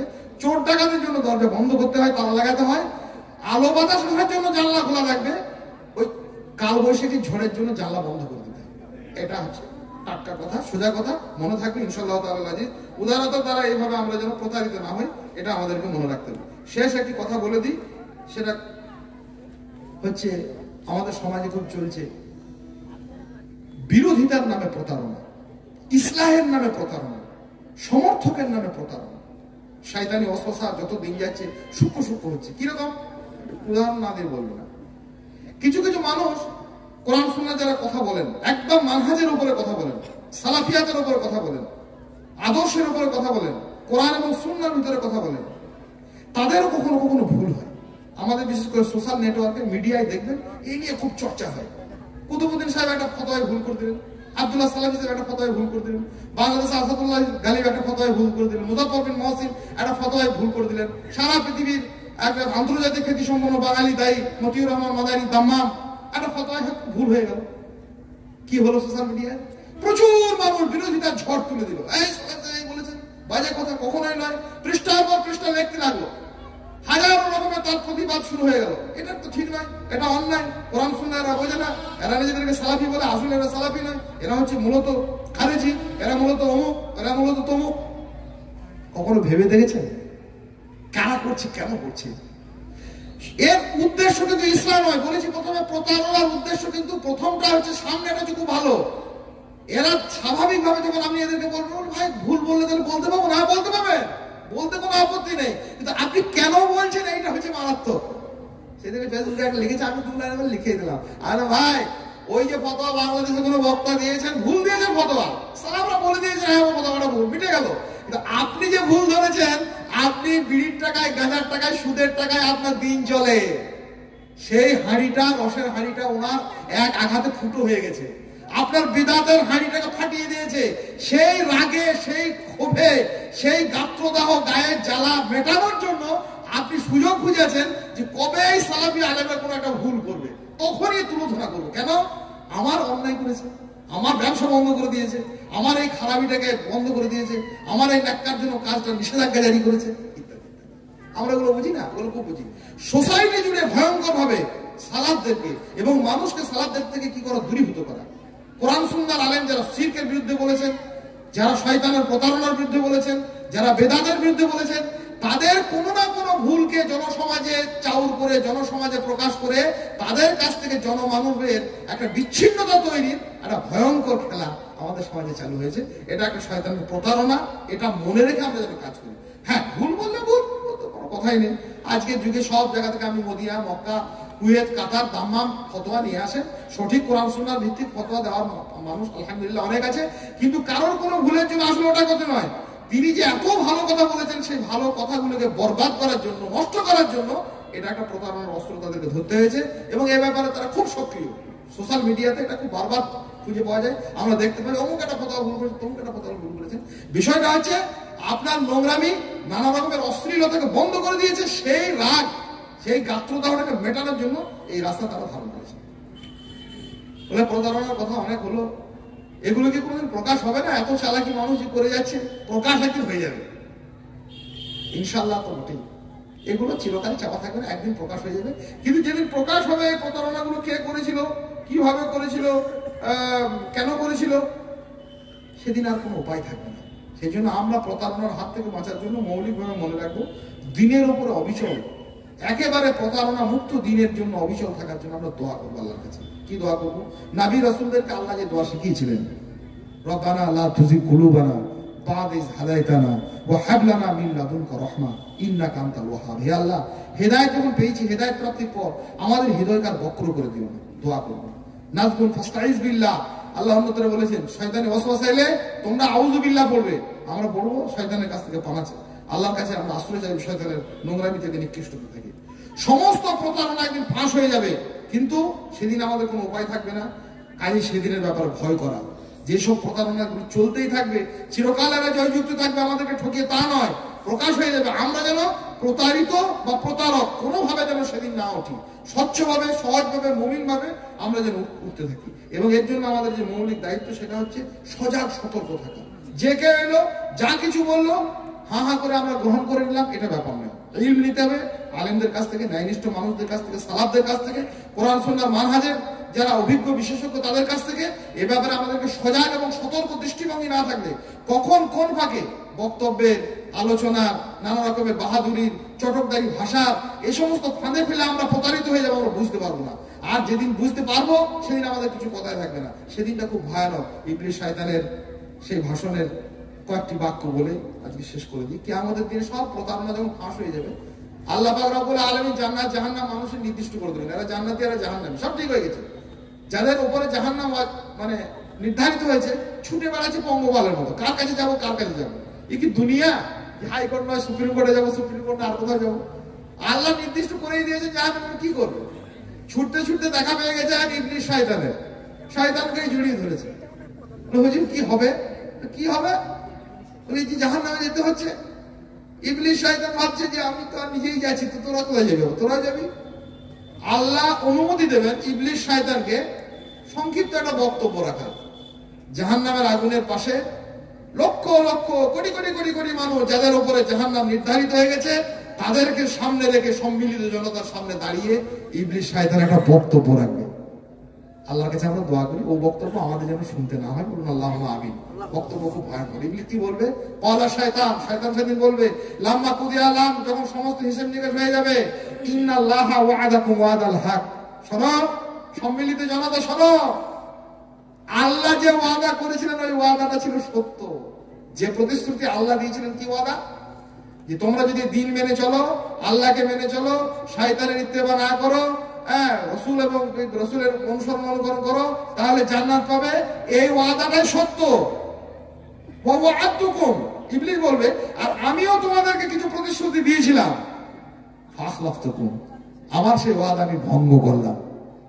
মেয়ে মানুষদেরকে প্রতিশ্রুতি দিয়েছিলাম যে পর্দা টর্দা করে নাই, গোষ্ঠীতে আর ওই নানা রকমের সরকারি লেভেলের কর্মী হতে পারলেই তোমার দুনিয়ার কামিয়াবি। ঘরে বসে রেখে মৌলবীরা তোমাদেরকে বসিয়ে রেখেছে, বেপর্দা হও তাহলেই তোমার জীবনের স্বাধীনতা। ইবলিস বলবে যে আমি তোমাদেরকে যে প্রতিশ্রুতি দিয়েছিলাম, আজকে আমি ওয়াদা আমি ভঙ্গ করলাম। ওয়া'আদতুকুম ফাখলাফতুকুম ওয়া মা কানা লি আলাইকুম মিন সুলতানিন ইল্লা আন দাউতুকুম। হে মানব মণ্ডলী, আমি তোমাদের উপর কোনো জিনিস জোর করে চাপিয়ে দিইনি, আমি তোমাদের উপর কোনো রাজত্ব কায়েম করিনি। ইল্লা আন দাউতুকুম, আমি শুধু ভাবার্থটুকু বলছি, কেবল আমি তোমাদেরকে দাওয়াত করেছিলাম, আহ্বান করেছিলাম বেপরদার দিকে, অশ্লীলতার দিকে, হারামের দিকে, নাজায়েজের দিকে, নাপাকের দিকে আমি তোমাদের ডেকেছিলাম। ফাস্তাজাবতুম লি, আমাকে তোমরা কবুল করে নিয়েছিলে, গ্রহণ করেছিলে, আমি কি করবো? আমি কি জোর করে বলেছিলাম? ফালা তালুমুনি ওয়ালুমু আনফুসাকুম। অতএব আজকের দিনে সব মানুষ তো ইবলিসকে ছেকে ধরেছে যে আপনার জন্য এরকম হলো, বলে ফালা তালুমুনি ওয়ালুমু আনফুসাকুম, আজকে আমাকে ভৎসনা করো না, তোমরা নিজেদের আত্মাকেই ভৎসনা করো, নিজেকেই নিজেরা ধিক্কার দাও। মা আনাবে মুসরিকিকুম ওয়া মা আনতুম বিমুসরিখি, আমি পারবো না কোনো উপকার করতে, না তোমরা আমার কোনো উপকার করতে পারবে। ইন্নী কাফারতু বিমা আশরাকতুমুনি মিন ক্বাবল, ইতিপূর্বে আমি যে শরীক করেছি, শিরকের আমি আবাহন সৃষ্টি করেছি, সমস্ত কিছু থেকে আমি বিচ্ছিন্ন হলাম। আমি কিছু শরীক নই, আল্লাহ সুবহানাহু ওয়া তাআলা কেউ শরীক নন, তিনি এক, তিনি অদ্বিতীয়। আমি যেগুলো বলেছিলাম সেগুলো সব বাতিল। ইবলিস শয়তান বক্তব্য রাখবে, আল্লাহ বলবেন ইন্নাল যালিমিনা লাহুম আযাবুন আলীম, তোরা জালেম, অতএব তোদের জন্য যে অবমাননা কর, নির্লজ্জ জঘন্য শাস্তি। দুনিয়াতে অনেক ওয়াজ শুনলাম, আজকে শুনলাম, জমিদার আলেম আমাদের কাছে শুনছি। আমরা দোয়া করবো শেষ পর্যন্ত যে জাহান্নামে দ্বার প্রান্তে ইবলিস শয়তানের এই প্রতারকের যেন বক্তব্য আল্লাহ আমাদেরকে শুনতে না করেন, আল্লাহুম্মা আমিন। আর এই দুনিয়াতে বেঁচে যতদিন আছি আমরা প্রতারণার হাত থেকে বাঁচবো না, এই প্রতারণার হাতে পড়বো না, প্রতারকদের হাতে পড়বো না।